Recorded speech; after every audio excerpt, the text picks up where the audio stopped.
Pressure എങ്ങനെ act ചെയ്യുമെന്ന് നോക്കി. പിന്നെ അതുപോലെ തന്നെ നമ്മൾ എന്താ ഫ്ലൂയിഡിന്റെ ഫോഴ്സസ് എങ്ങനെയാണെന്ന് നോക്കി. പിന്നെ നന്ദുവിന്റെ ഒരു ഡൈനാമിക്സ് നമ്മുടെ ബോയൻസി ആൻഡ് ഫ്ലോട്ടേഷന്റെ ഒരു സെഷനും ഉണ്ടായിരുന്നു. അപ്പൊ ഇതിലാണ് ബേസിക്കലി ഫ്ലൂയിഡ് സ്റ്റാറ്റിക്സ് നിൽക്കുന്നത്. അപ്പൊ അതിലെ ആ ബോയൻസി ആൻഡ് ഫ്ലോട്ടേഷൻ വളരെ ഇമ്പോർട്ടന്റ് ആണ്. അത് നന്നായിട്ട് നോക്കിക്കോണം. നമ്മൾ ഇന്ന് നോക്കാൻ പോകുന്നത് ഫ്ലൂയിഡ് ഡൈനാമിക്സ് ആണ്. അപ്പം എന്തായിരിക്കും ബേസിക് ഐഡിയ എന്ന് വെച്ച് കഴിഞ്ഞാൽ, നേരത്തെ സെഷനിൽ ഫ്ലൂയിഡ്സ് ഇൻ അറ്റ് റെസ്റ്റ് ആണ്, റെസ്റ്റിംഗ് കണ്ടീഷനിലുള്ള ഫ്ലൂയിഡ്സിനെ പറ്റി നോക്കിയപ്പോൾ ഇപ്പൊ നമ്മൾ മോഷനിലുള്ള ഫ്ലൂയിഡ്സിനെ പറ്റിയാണ് നോക്കുന്നത്. അപ്പോൾ ഫ്ലൂയിഡ് കൈനമാറ്റിക്സ് ഡീൽ ചെയ്യുന്നതെന്ന് വെച്ചാൽ മോഷനെ പറ്റി സ്റ്റഡി ചെയ്യും, പക്ഷെ അതിന്റെ കൂടെ ഏതൊക്കെ ഫോഴ്സസ് ആണ് ഈ മോഷന് കാരണമാകുന്നത് എന്നുള്ളത് പഠിക്കത്തില്ല. അത് നമ്മൾ സ്റ്റഡി ചെയ്യത്തില്ല. അതിനെയാണ് നമ്മൾ ഫ്ലൂയിഡ് കൈനമാറ്റിക്സ് എന്ന് പറയുന്നത്. അതായത് ഫ്ലൂയിഡ് കൈനമാറ്റിക്സ് എന്ന് പറയുന്നത് ഫ്ലൂയിഡ്സ് ഇൻ മോഷനെ പറ്റിയാണ് സ്റ്റഡി ചെയ്യുന്നതെങ്കിലും ഏത് ഫോഴ്സസ് കാരണമാണ് ഈ മോഷൻ ഉണ്ടാവുന്നത്, അല്ലെങ്കിൽ മോഷൻ കോസ് ചെയ്യുന്ന ഫോഴ്സസ് ഏതാണെന്നുള്ളത് നമ്മൾ മനസ്സിലാക്കില്ല, അല്ലെങ്കിൽ അതിനെപ്പറ്റി നമ്മൾ സ്റ്റഡി ചെയ്യില്ല. നമ്മൾ മോഷൻ എന്ന് പറയുന്ന ആ ഒരു കൺസേൺ മാത്രമായിരിക്കും നമ്മുടെ മനസ്സിലുള്ളത്. പക്ഷെ ഫ്ലൂയിഡ് ഡൈനാമിക്സ് എന്ന് പറഞ്ഞു കഴിഞ്ഞാൽ നമ്മൾ ഫ്ലൂയിഡ്സിന്റെ മൂവ്മെന്റിനെയും പറ്റിയും പഠിക്കും. അതേസമയം ഫ്ലൂയിഡ്സിൽ മൂവ്മെന്റ് ഇൻഡ്യൂസ്ഡ് ആകാൻ കാരണമായ, അല്ലെങ്കിൽ ഫ്ലൂയിഡ്സിന്റെ മോഷനോട് കൂടെ ചേർന്ന് പോകുന്ന ഫോഴ്സസിനെയും അവയുടെ എഫക്റ്റിനെയും കൂടെ നമ്മൾ പഠിക്കും. ഇതാണ് ഇവിടുത്തെ ഒരു ബേസിക് ആയിട്ടുള്ള വ്യത്യാസം എന്ന് പറയുന്നത് ഫ്ലൂയിഡ് കൈനമാറ്റിക്സും ഡൈനാമിക്സും തമ്മിൽ. നമുക്കൊരു കാര്യം ചെയ്യാം, നമുക്ക് ഡൈനാമിക്സിന്റെ ടോപ്പിക് പഠിക്കുമ്പം ഫ്ലൂയിഡ് കൈനമാറ്റിക്സുമായിട്ട് കണക്ഷൻ വരുന്ന ടോപ്പിക്കുകൾ നമുക്ക് എടുത്തു നോക്കാം. അപ്പൊ നമുക്ക് സംശയമുള്ള കാര്യങ്ങൾ നമുക്ക് ക്ലിയർ ആക്കി പോകാം. ഓക്കെ, അപ്പൊ ബേസിക്കലി എന്താണ് ഈ ഒരു ചാപ്റ്റർ എന്ന് വെച്ചാൽ, ഈ ചാപ്റ്ററിൽ നിന്ന് ക്വസ്റ്റ്യൻസ് വരുന്നത് വളരെ സിസ്റ്റമാറ്റിക് ആയിട്ടുള്ള ചില ക്വസ്റ്റ്യൻസ് ആണ് വരുന്നത്. അതായത് നമുക്ക് ഒരു പരിധി വിട്ട് കഴിഞ്ഞാൽ ചിലപ്പോൾ നമുക്ക് പെട്ടെന്ന് ചെയ്തു തീർക്കാൻ പറ്റാത്ത ക്വസ്റ്റ്യൻസ് ആയിരിക്കാം വരുന്നത്. അതല്ല എങ്കിൽ നല്ല തിയററ്റിക്കൽ ബേസ് ഉള്ള ക്വസ്റ്റ്യൻസ് വരാം. അതും അല്ലെങ്കിൽ വളരെ രസകരമായിട്ടുള്ള ചില പ്രോബ്ലംസ് വരാം. അതാണ് ഈ ഒരു ചാപ്റ്ററിന്റെ ഒരു ബേസിക് ഐഡിയ. എന്നിരുന്നാലും പ്രോബ്ലംസിനെക്കാളും കൂടുതൽ ഒരു തിയററ്റിക്കൽ അണ്ടർസ്റ്റാൻഡിംഗ് ആണ് ഈ ഒരു പെർട്ടിക്കുലർ ചാപ്റ്ററിൽ നമുക്ക് വേണ്ടത്. നമ്മൾ അതാണ് ഇവിടെ എയിം ചെയ്യുന്നത്. അപ്പൊ നമുക്ക് ഡൈനാമിക്സിലോട്ട് കിടക്കാം. ഡൈനാമിക്സിൽ നമ്മൾ പറഞ്ഞു, ഇവിടെ നമ്മൾ ഫ്ലൂയിഡ്സിന്റെ മോഷന് കാരണക്കാരാവുന്ന ഫോഴ്സസിനെ പറ്റിയും പഠിക്കും. അപ്പം എന്തൊക്കെ ഫോഴ്സസ് വരാം എന്നുള്ളതാണ് നമ്മൾ ആദ്യമേ മനസ്സിലാക്കേണ്ടത്. അതിനകത്ത് നമ്മൾ ബേസിക് ആയിട്ട് പഠിക്കുന്ന ഗ്രാവിറ്റേഷണൽ ഫോഴ്സ് വരാം, പ്രഷർ ഫോഴ്സ് വരാം, വിസ്കോസിറ്റിയുടെ ഒരു ഫോഴ്സ് വരാം, ടർബുലൻസ് കാരണം ഒരു ഫോഴ്സ് വരാം, സർഫസ് ടെൻഷൻ കാരണം ഒരു ഫോഴ്സ് വരാം, അല്ലെങ്കിൽ കംപ്രസിബിലിറ്റി കാരണം ഒരു ഫോഴ്സ് വരാം. ഗ്രാവിറ്റേഷൻ വരാം, പ്രഷർ വരാം, വിസ്കോസിറ്റി വരാം, ടർബുലൻസ് വരാം, സർഫസ് ടെൻഷൻ വരാം, കംപ്രസിബിലിറ്റി വരാം. ഇതിൽ നിന്ന് തന്നെ അത് കൂടാതെ നമുക്കിപ്പോൾ മൈനർ ആയിട്ടുള്ള ഫോഴ്സസും വരാം. നമ്മൾ അതാണ് ഈ പറഞ്ഞത്, gravity, pressure, viscous, turbulence, compressibility, surface tension. ഇനി ഏതൊക്കെ ഫോഴ്സുകളെ കൺസിഡർ ചെയ്യുന്നു എന്നതനുസരിച്ചിരിക്കും ഫ്ലൂയിഡിന്റെ സ്റ്റഡി മുന്നോട്ട് പോകുന്നത്. നമുക്കറിയാം, ഇത്രയും ഫോഴ്സസിനെ നമ്മൾ ഒന്നിച്ച് കൺസിഡർ ചെയ്യുവാണെങ്കിൽ നമ്മുടെ സ്റ്റഡി വളരെ ഡിഫിക്കൽട്ട് ആയിരിക്കും. അതുകൊണ്ട് തന്നെ ഓരോരോ സിനേറിയോകളിൽ നമ്മൾ ഐഡിയൽ കണ്ടീഷനിൽ ഓരോ ഫോഴ്സിനും ചില ഐഡിയൽ കണ്ടീഷൻസ് അസ്യൂം ചെയ്ത് ഓരോരോ ഫോഴ്സുകളെ നെഗ്ലക്ട് ചെയ്ത് ചില ഫോഴ്സുകളെ മാത്രം കൺസിഡർ ചെയ്യുന്ന കേസുകളായിരിക്കും നമ്മൾ ഓരോന്നോരോന്നായിട്ട് നോക്കുന്നത്.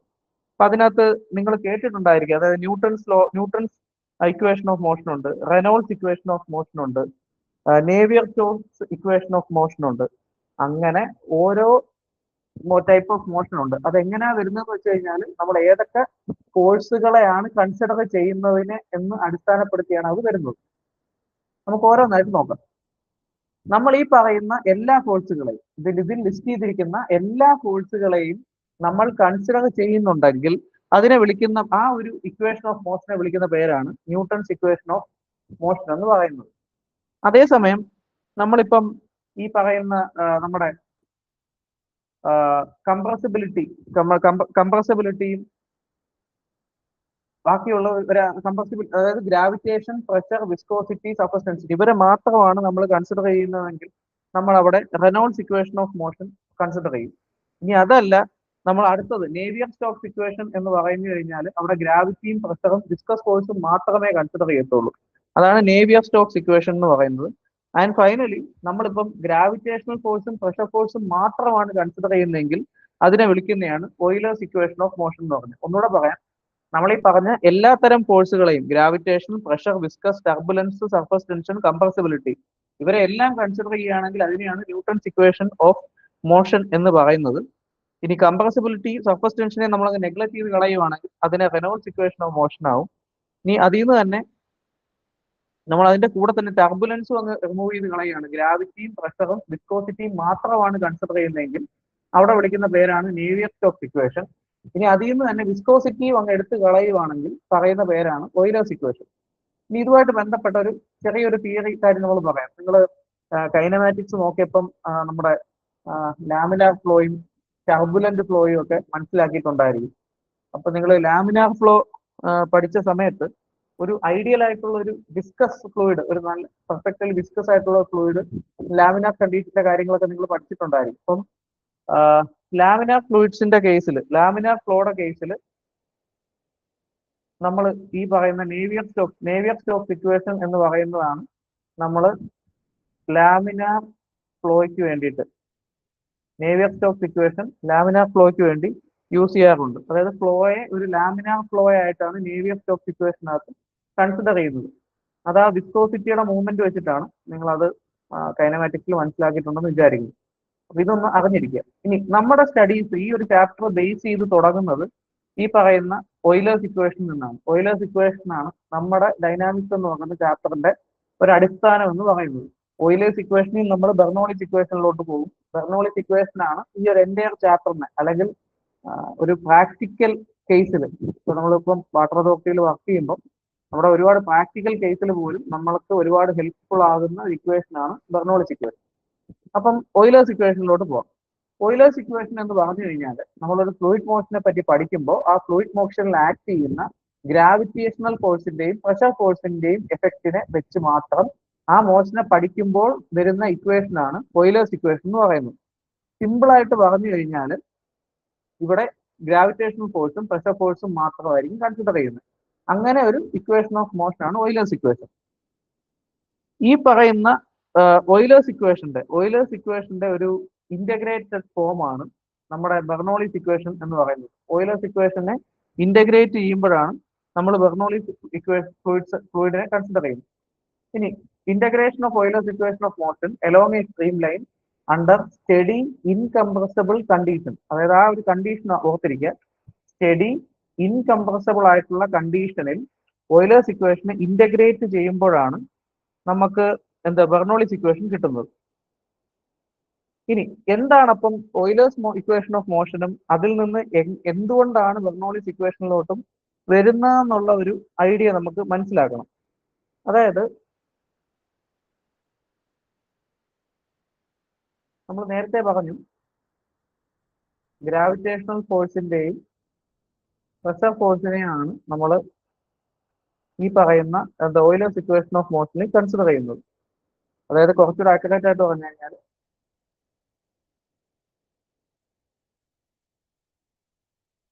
dp by rho plus v dv plus gd z is equal to 0. ഇതാണ് ഈ പറയുന്ന ഓയിലേഴ്സ് ഇക്വേഷൻ ഓഫ് മോഷന്റെ ഒരു ഫോർമുല എന്ന് പറയുന്നത്.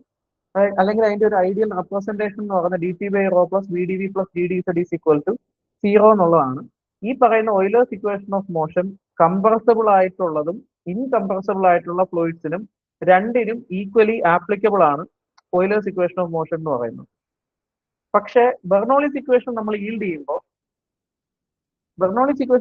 ചെയ്യുമ്പോഴത്തേന് ഈ പറയുന്ന കണ്ടീഷൻസ് എല്ലാം ഇമ്പോർട്ടന്റ് ആണ്. ഫ്ലൂയിഡ് എന്ന് പറയുന്നത് ഐഡിയൽ ആയിരിക്കും. നമ്മൾ ഫസ്റ്റ് ചാപ്റ്ററിൽ പറഞ്ഞാണ് എന്താണ് ഐഡിയൽ കണ്ടീഷൻ എന്നുള്ളത്. ഇനി ഫ്ലൂയിഡ് എന്ന് പറഞ്ഞാൽ സ്റ്റഡി ആയിരിക്കും, ഇൻകംപ്രസിബിൾ ആയിരിക്കും, ഇറോട്ടേഷണൽ ആയിരിക്കും. സ്റ്റഡി എന്നുള്ള കാര്യങ്ങളൊക്കെ കൈനമാറ്റിക്സ് പറയുന്നത്, അതായത് ടൈം വേരിയേഷൻ വരാത്ത രീതിയിലുള്ള കണ്ടീഷനെയാണ് നമ്മൾ സ്റ്റഡിനെസ് എന്ന് പറയുന്നത്. ഫ്ലൂയിഡ് ഇൻകംപ്രസിബിൾ ആയിരിക്കും, അതിനെ കംപ്രസ് ചെയ്യാൻ പറ്റത്തില്ല, ഇറോട്ടേഷണൽ ആയിരിക്കും. ഇറോട്ടേഷണൽ എന്ന് പറഞ്ഞു കഴിഞ്ഞാൽ ഒരു ഫ്ലൂയിഡ് പാർട്ടിക്കിൾ അതിന്റെ ഒരു പോയിന്റിൽ നിന്ന് മറ്റൊരു പോയിന്റിലോട്ട് മൂവ് ചെയ്യുമ്പോൾ അത് with respect to it centre of mass rotate ചെയ്യില്ല. അതായത് ഇപ്പം ഒരു ഉദാഹരണം പറഞ്ഞാൽ, ഇങ്ങനെ ഒരു ഫ്ലൂയിഡ് മോളിക്യൂൾ മൂവ് ചെയ്യുകയാണ്, ഞാൻ ജസ്റ്റ് അതിനൊരു ആരോ വെച്ച് ഡിനോട്ട് ചെയ്യുകയാണെങ്കിൽ അത് എപ്പോഴും ഈ ഒരു ഒരേപോലെ തന്നെയാണ് ഇരിക്കുന്നത്. അല്ലാതെ ഇത് മൂവ് ചെയ്യുന്നതിന്റെ കൂട്ടത്തിൽ ഇങ്ങനെ കറങ്ങി റൊട്ടേറ്റ് ചെയ്യത്തില്ല എന്ന് പറയുമ്പോഴാണ്, ഈ ഒരു കേസ് വരാത്തപ്പോഴാണ് നമ്മൾ ഇറോട്ടേഷണൽ എന്ന് വിളിക്കുന്നത്. ഇനി ഒരു സ്ട്രീം ലൈനിൽ കൂടെ ഒരു സ്ട്രീം ലൈനിൽ കൂടെ തന്നെയായിരിക്കും ഫ്ലോ ചെയ്യുന്നത്. പിന്നെ ഇവിടെ ഏറ്റവും ഇമ്പോർട്ടന്റ് ആയിട്ടുള്ള അടുത്തൊരു കാര്യം, വിസ്കസ് ഫോഴ്സിനെ വിസ്കസ് ഫോഴ്സസ് നെഗ്ലക്റ്റഡ് ആയി പോകുന്ന കേസ് ഉണ്ട്. അതായത് ബെർണോളിസ് ഇക്വേഷൻ എന്ന് പറഞ്ഞാൽ ഫ്ലൂയിഡ് ഐഡിയൽ ആയിരിക്കും, സ്റ്റഡി ആയിരിക്കും, ഇൻകംപ്രസിബിൾ ആയിരിക്കും, ഇറോട്ടേഷണൽ ആയിരിക്കും, ഒരു സ്ട്രീം ലൈനിലൂടെ ആയിരിക്കും ഫ്ലോ നടക്കുന്നത്. വിസ്കസ് ഫോഴ്സ് അതായത് നോൺ വിസ്കസ് ആയിരിക്കും ഫ്ലൂയിഡ് മോഷൻ. ഇത്രയും ഐഡിയൽ കണ്ടീഷൻസ് വരുമ്പോഴാണ് ബെർണോളിസ് പ്രിൻസിപ്പിൾ ആപ്ലിക്കബിൾ ആവുന്നത്. അപ്പൊ ബെർണോളിസ് പ്രിൻസിപ്പിളിന്റെ ഇക്വേഷൻ ഇത് വളരെ ഇമ്പോർട്ടന്റ് ആണ് നമ്മുടെ ഈ ഒരു പോയിന്റ് ഓഫ് വ്യൂവിൽ. നമ്മൾ ഇനി പഠിക്കാൻ പോകുന്ന എല്ലാ കാര്യത്തിന്റെ അടിസ്ഥാനം ഈ പറയുന്ന ഇക്വേഷൻ ആണ്. P by rho g plus v square by 2g plus z is equal to a constant. Simple ആയിട്ട് ഇതിന്റെ മീനിങ് എന്താന്ന് വെച്ചാൽ നമ്മൾ ആദ്യം മനസ്സിലാക്കേണ്ടത് ഇതിനകത്ത് എഴുതിയേക്കുന്ന ഈ ടേംസ് എന്താണെന്നുള്ളതാണ്. ഇത് ശരിക്കും പറഞ്ഞ ഒരു ലോ ഓഫ് കൺസർവേഷൻ ഓഫ് എനർജിയെയാണ് ഇത് കാണിക്കുന്നത്. അതായത് ഒരു ഫ്ലൂയിഡ് മോഷൻ ഒരു ഐഡിയൽ ആയിട്ടുള്ള ഇത്രയും കണ്ടീഷൻസ് പാലിച്ചുകൊണ്ട് ഒരു കണ്ടുവിറ്റ് അല്ലെങ്കിൽ പൈപ്പിനകത്തുള്ള ഒരു ഫ്ലോ നടക്കുകയാണെങ്കിൽ അതിനകത്ത് എനർജി ലോസ്, അതായത് അതിനകത്തെ ഒരു എനർജിയുടെ ടോട്ടൽ സം എന്ന് പറയുന്നത് ഒരു കോൺസ്റ്റന്റ് ആയിട്ട് നിലനിൽക്കും എന്നാണ് ഉദ്ദേശിക്കുന്നത്.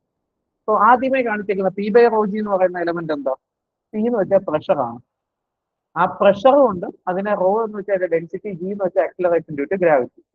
സെക്കൻഡ് ടേം വെച്ചാൽ വെലോസിറ്റി ഉണ്ട്. മൂന്നാമത്തെ ടേം ഹെഡിനെയാണ് കാണിക്കുന്നത്. സിംപ്ലി മീൻസ് ദാറ്റ് ഒരു പോയിന്റിലെ പ്രഷർ എനർജിയുടെയും കൈനറ്റിക് എനർജിയുടെയും അതിന്റെ പൊട്ടൻഷ്യൽ എനർജിയുടെയും സം എന്ന് പറയുന്നത് കോൺസ്റ്റന്റ് ആയിട്ട് നിൽക്കും, ഗിവൺ ദാറ്റ് ആ ഫ്ലൂയിഡ് ഫ്ലോ ഈ പറയുന്ന കണ്ടീഷൻസ് എല്ലാം സാറ്റിസ്ഫൈ ചെയ്തിട്ടുണ്ടെങ്കിൽ. അപ്പൊ ഈ ഫോർമുല മനസ്സിൽ എപ്പോഴും വേണം. P by rho G plus B square by 2g ഈ plus Z is equal to a constant എന്ന് പറയുന്ന ഒരു കണ്ടീഷൻ ഓർത്തിരിക്കുക. ഇനി ഇതിനകത്ത് തന്നെ നമ്മൾ ഇത് വെച്ചിട്ട് ഇനി ഇതിപ്പോ ഒരു സിംഗിൾ പോയിന്റിൽ ഒരു പോയിന്റിലേക്ക് കാണിച്ചേക്കുന്ന ഈ ഒരു ഫോർമുല എന്ന് പറയുന്നത് നമ്മൾ ഫ്ലൂയിഡ് ഫ്ലോയുടെ കാര്യത്തിൽ ഇത് ഓരോന്നായിട്ട് നോക്കാം.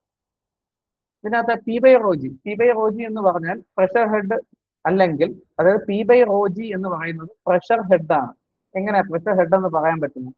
ഇത് മാത്രം നോക്കിയാൽ ഇവിടെ കണ്ടില്ലേ ഇസഡ് എന്ന് പറയുന്നത്. ഇസഡ് എന്ന് പറയുന്ന ആളുടെ യൂണിറ്റ് എന്തായിരിക്കും? ഐഡിയലി അതൊരു ഹെഡിനെയാണ് കാണിക്കുന്നത്. ഹെഡ് എന്ന് പറഞ്ഞ ഒരു നമ്മൾ ഫസ്റ്റ് ചാപ്റ്ററിൽ പ്രഷറിനെ അല്ല സെക്കൻഡ് ചാപ്റ്ററിൽ നമ്മൾ പ്രഷറിനെ നമുക്ക് ഹെഡായിട്ട് വേണമെങ്കിൽ ഡിനോട്ട് ചെയ്യാൻ നമ്മൾ പഠിച്ചില്ലായിരുന്നു.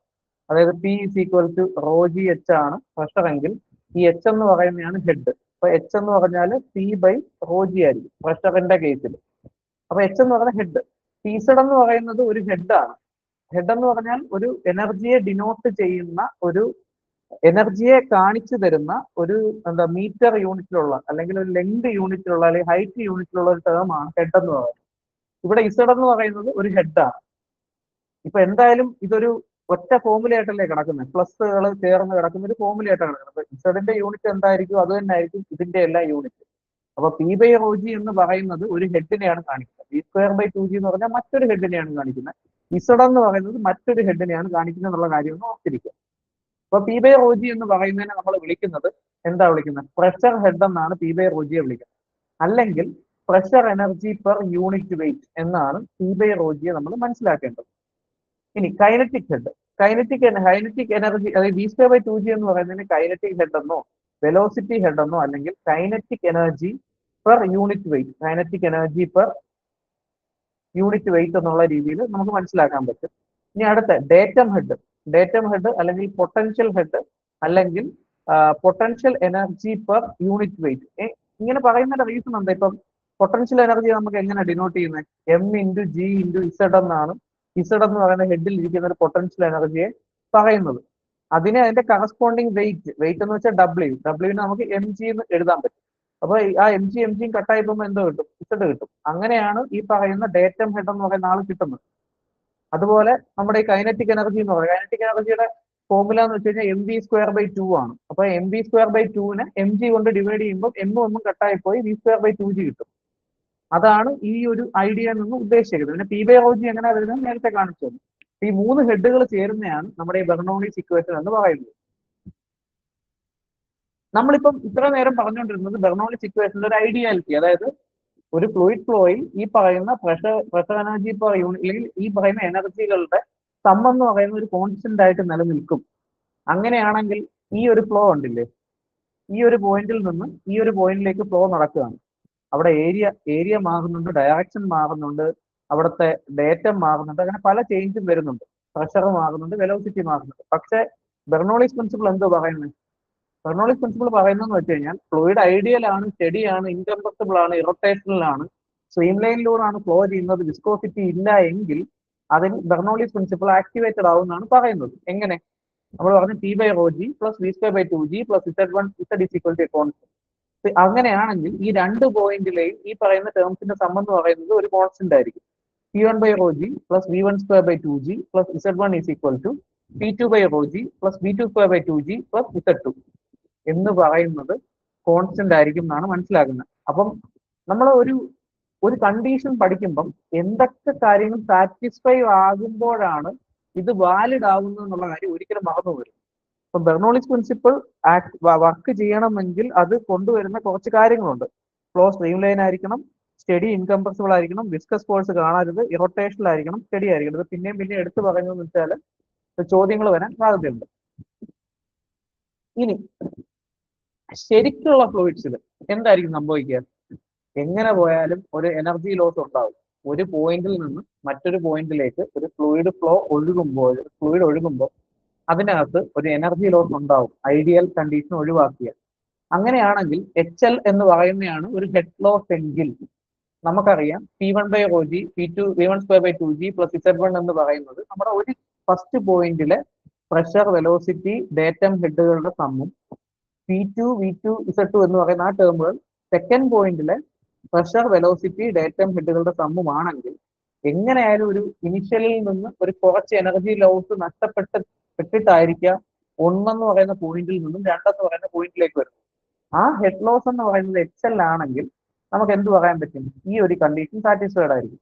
ഇനി ഇത് ഐഡിയൽ ഫ്ലൂയിഡ് ആയിരുന്നു, ഇതിപ്പോ റിയൽ ഫ്ലൂയിഡ് അല്ല, ഐഡിയൽ ഫ്ലൂയിഡ് ആണെന്നുണ്ടെങ്കിലോ ഹെഡ് ലോസ് ഒരിക്കലും ഉണ്ടാവത്തില്ല. അപ്പൊ ഈ HL എന്ന് പറയുന്ന ആള് ഉണ്ടാവത്തില്ല എന്നുള്ള കാര്യം കൂടെ ഒന്ന് ഓർത്തിരിക്കുക. ഇനി ഒരു ക്വസ്റ്റ്യൻ ആണ്, Bernoulli's equation is applicable to. എന്റെ ക്വസ്റ്റ്യൻ ഒന്ന് പറയാൻ, ആൻസർ ഒന്ന് പറയാൻ പറ്റുമോ നോക്കി.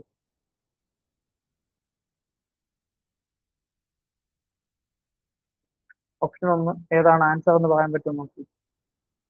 സ്റ്റഡി ആൻഡ് അൺസ്റ്റഡി ഫ്ലോയ്ക്കാണോ, റിയൽ ഫ്ലൂയിഡിനാണോ, എല്ലാ ഫ്ലൂയിഡിനും ആണോ, അല്ലെങ്കിൽ steady flow of ideal fluids along a stream ഫീൽഡിനാണോ? കറക്റ്റ് ആൻസർ ആണ് ഓപ്ഷൻ ഡി ആണ്.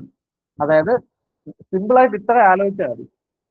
നിങ്ങൾ ഓപ്ഷൻസ് നോക്കുമ്പം ഏറ്റവും ഐഡിയൽ ആയിട്ടുള്ള കണ്ടീഷനുള്ള ഓപ്ഷൻ ആയിരിക്കാം ബെർണോളിസ് ഇക്വേഷനകത്ത് ഏറ്റവും ആപ്റ്റ് ആയിട്ടുള്ള ഉത്തരം. Most of the cases, almost എല്ലാ കേസിലും ഏറ്റവും കൂടുതൽ ഐഡിയാലിറ്റി കാണിക്കുന്ന ഓപ്ഷൻ ഏതാണോ അതായിരിക്കാം ആൻസർ എന്ന് പറയുന്നത്. ഓക്കെ, അപ്പം ഈ ഒരു ഐഡിയ നിങ്ങൾക്ക് മനസ്സിലായെന്ന് വിചാരിക്കുന്നു. നമുക്ക് ഇതിനകത്ത് ഇനി കുറച്ച് കാര്യങ്ങൾ, ഒന്ന് രണ്ട് കാര്യങ്ങൾ, ഈ സ്ലൈഡിൽ ഇല്ലാത്ത ഒന്ന് രണ്ട് കാര്യങ്ങൾ ജസ്റ്റ് ഒന്ന് പറഞ്ഞു പോവാം. അതായത് ബെർണോളിസ് പ്രിൻസിപ്പിൾ എവിടെയൊക്കെയാണ് ആപ്ലിക്കബിൾ അല്ലാത്തത്, ബെർണോളിസ് പ്രിൻസിപ്പിൾ ഏതൊക്കെ പോയിന്റിലാണ് ആപ്ലിക്കബിൾ അല്ലാത്തതെന്നുള്ളത് നമുക്കൊന്ന് ജസ്റ്റ് ഒന്ന് മനസ്സിലാക്കി കളയാം. അതായത് ഇപ്പം ഒരു ഫ്ലോ ഇങ്ങനെ നടക്കുക, നടക്കുമ്പോൾ ഇവിടെ ഇങ്ങനെ ഒരു തടസ്സം ഉണ്ടെന്ന് വെച്ചു. ഒരു തടസ്സം ഉണ്ടെങ്കിൽ ഈ ഫ്ലോ എന്തോ ചെയ്യും? ഈ തടസ്സത്തിനെ ബൈപ്പാസ് ചെയ്ത് ഇങ്ങനെ ആയിരിക്കും പോകുന്നത്. അങ്ങനെയാണെങ്കിൽ ഈ പറയുന്ന ഈ ഒരു ഇതിന്റെ ഈ പിന്നിലുള്ള ഈ ഒരു ഏരിയയിൽ ഫ്ലോ സെപ്പറേഷൻ എന്ന് പറയുന്ന ഒരു സംഭവം നടക്കും. അതായത് ഈ ഫ്ലോ ഇങ്ങനെ വേർതിരിഞ്ഞ് പോകുമ്പോൾ ഈ ഒരു പർട്ടിക്കുലർ ഏരിയ, ഇവിടെ ഒരു ചെറിയൊരു റീച്ച് ഓഫ് ഏരിയയിൽ ഫ്ലോ ഇങ്ങനെ സെപ്പറേറ്റഡ് ആയി പോകും. അവിടെ ഇപ്പോൾ നിങ്ങൾ പഠിച്ചിട്ടുള്ളതായിരിക്കും ഈ എഡ്ഡി കറന്റ് എന്നൊക്കെ പറയുന്ന ആൾക്കാർ, എഡ്ഡീസ് എന്ന് പറയുന്ന ചില ആൾക്കാർ ഇങ്ങനെ ഫോം ചെയ്യും. അതായത് ഇങ്ങനെ ഒഴുകുന്ന ഒരു ഫ്ലോയ്ക്ക് ഒരു ഒബ്സ്റ്റക്കിൾ വന്നാൽ അവിടെ ഒരു ഫ്ലോ സെപ്പറേഷൻ സംഭവിക്കുകയും ഈ ഒബ്സ്റ്റക്കിളിന്റെ പിൻവശത്ത് കുറച്ച് പോയിന്റിൽ ഫ്ലോ സെപ്പറേറ്റഡ് ആയി പോകും. അവിടെ ഫ്ലോ ഇങ്ങനെ വേർതിരിഞ്ഞു പോകും. അപ്പൊ ആ പോയിന്റ് ചിലപ്പോൾ ഒരു പക്ഷേ എഡ്ഡി കറന്റ് എന്ന് പറയുന്ന പ്രതിഭാസങ്ങൾ സംഭവിക്കാൻ സാധ്യതയുണ്ട്. ഇങ്ങനെയുള്ള സ്ഥലങ്ങളിൽ നമ്മുടെ ഈ പറയുന്ന ബെർണോളിസ് ഇക്വേഷൻ ആപ്ലിക്കബിൾ അല്ല. ഇനി ഒരു റിയൽ ഫ്ലൂയിഡ്, ഒരു റിയൽ ആയിട്ടുള്ള ഒരു ഫ്ലൂയിഡ്, ഇപ്പൊ നമ്മുടെ ഒരു സോളിഡ് ബൗണ്ടറി ആണ്, ഇവിടെ ഒരു റിയൽ ഫ്ലൂയിഡ് ഇങ്ങനെ ഒഴുകിക്കൊണ്ടിരിക്കുകയാണെങ്കിൽ ആ ബൗണ്ടറിയോട് ചേർന്ന് പോകുന്ന പോയിന്റിൽ എന്തായിരിക്കും പ്രശ്നം? ഫ്ലൂയിഡിനുണ്ടാകുന്ന ഫ്രിക്ഷൻ അല്ലെങ്കിൽ ഫ്ലൂയിഡിനുണ്ടാകുന്ന വിസ്കോസിറ്റി എന്ന് പറയുന്നത് വളരെ കൂടുതലായിരിക്കും. അപ്പൊ അങ്ങനെയുള്ള പോയിന്റുകളിൽ ബെർണോളിസ് തിയറം ആപ്ലിക്കബിൾ അല്ല. പിന്നെ നമ്മുടെ ഈ പറയുന്ന ഈ ടർബൈൻസ്, ഫാൻസ്, അല്ലെങ്കിൽ നമ്മുടെ സ്ട്രീം ലൈനെ അല്ലെങ്കിൽ സ്ട്രീം ട്യൂബിനെയൊക്കെ ഡിസ്റ്റോർട്ട് ചെയ്യുന്ന ആൾക്കാരുള്ള ഏരിയകളിൽ ബെർണോളിസ് തിയറം ആപ്ലിക്കബിൾ അല്ല. ഇങ്ങനെയുള്ള കാര്യങ്ങൾ നോക്കിയിരിക്കുക. അതായത് ഇത്രയേ ഉള്ളൂ, നമ്മൾ നേരത്തെ പറഞ്ഞ ഈ ഐഡിയൽ കണ്ടീഷൻസ് ഉണ്ടല്ലോ, അത് പാലിക്കപ്പെടാത്ത സ്ഥലങ്ങളിൽ ബെർണോളിസ് തിയറം ആപ്ലിക്കബിൾ അല്ല. അതിന്റെ ഒരു ഉദാഹരണമാണ് നമ്മുടെ ഒരു പെട്ടെന്നൊരു ഒബ്സ്റ്റക്കിൾ വരിക എന്ന് വെച്ചോ. ആ ഒബ്സ്റ്റക്കിൾ വരുമ്പം അതിന്റെ തൊട്ട് പിന്നിലുള്ള ഏരിയ, നമ്മൾ ആ ഏരിയ വിളിക്കുന്ന പേരെന്ന് വെച്ചാൽ, ഇങ്ങനെ ഒബ്സ്റ്റക്കിൾ വരുമ്പം ഇവിടെ ഒരു ഫ്ലോ സെപ്പറേഷൻ ഉണ്ടാവുന്ന ഏരിയ നമ്മൾ വേക്ക് ഏരിയ എന്നാണ് വിളിക്കുക. അതായത് ഒരു ഫ്ലോ സെപ്പറേഷൻ ഉണ്ടാകുന്ന ഈ ഒരു ഏരിയ നമ്മൾ വേക്ക് ഏരിയ എന്നാണ് വിളിക്കുക. WAKE, വേക്ക് റീജിയൻ അല്ലെങ്കിൽ വേക്ക് റീജിയൻ എന്നൊക്കെ വിളിക്കും. അവിടെ ഈ എഡീസ് ഒക്കെ ഫോം ചെയ്യുമ്പോൾ അവിടെ ബെർണോളിസ് തിയറം ആപ്ലിക്കബിൾ അല്ല. പിന്നെ അടുത്ത ഒരു ഏരിയ എന്ന് പറഞ്ഞു കഴിഞ്ഞാൽ ഈ സോളിഡ് ബൗണ്ടറിയോട് ചേർന്ന്, പിന്നെ അല്ലെങ്കിൽ നമ്മുടെ ഈ സ്ട്രീം ലൈൻസിനെ ഒക്കെ ഡിസ്റ്റോർട്ട് ചെയ്യുന്ന ആൾക്കാരുണ്ട്, ടർബൈൻസും പമ്പും ഒക്കെ വരുന്ന സ്ഥലങ്ങളിൽ ഒന്ന് അറിഞ്ഞിരുന്നാൽ മതി. ഓക്കെ, ഇനി ഒന്ന് രണ്ട് കേസ് കൂടെ ഉണ്ട് ബെർണോളിസ് തിയറം ആപ്ലിക്കബിൾ ആവാത്തത്, നമ്മൾ വരുന്ന സ്ലൈഡുകളിൽ നോക്കാം. ഇനി എന്താണ് ഈ ബെർണോളിസ് ഇക്വേഷൻ പഠിച്ചത് കൊണ്ടുള്ള ബെനിഫിറ്റ്? നമുക്ക് എന്തെങ്കിലും ഒരു നേട്ടം വേണോ ഈ സാധനം പഠിച്ചതിനുള്ളത്? അപ്പൊ അതിന് നമ്മൾ പ്രധാനമായിട്ടും ബെർണോളിസ് തിയറത്തിന്റെ ആപ്ലിക്കേഷൻ വരുന്നത് നമ്മുടെ ഫ്ലോ മെഷറിംഗ് ഡിവൈസസിനകത്താണ്. നമ്മുടെ ഫ്ലോ അല്ലെങ്കിൽ ഡിസ്ചാർജിനെ മെഷർ ചെയ്യാൻ യൂസ് ചെയ്യുന്ന ഡിവൈസുകളിലാണ് നമ്മൾ മെയിൻ ആയിട്ട് ബെർണോളിസ് ഇക്വേഷൻ അല്ലെങ്കിൽ എനർജി ഇക്വേഷൻ യൂസ് ചെയ്യുന്നത്. അതിന് പല പല എക്സാമ്പിൾസ് ഉണ്ട്. വെഞ്ചുറി മീറ്റർ ഉണ്ട്, ഒറിഫൈസ് മീറ്റേഴ്സ് ഉണ്ട്, അങ്ങനെ കുറച്ച് ആളുകളുണ്ട്. ഓക്കെ,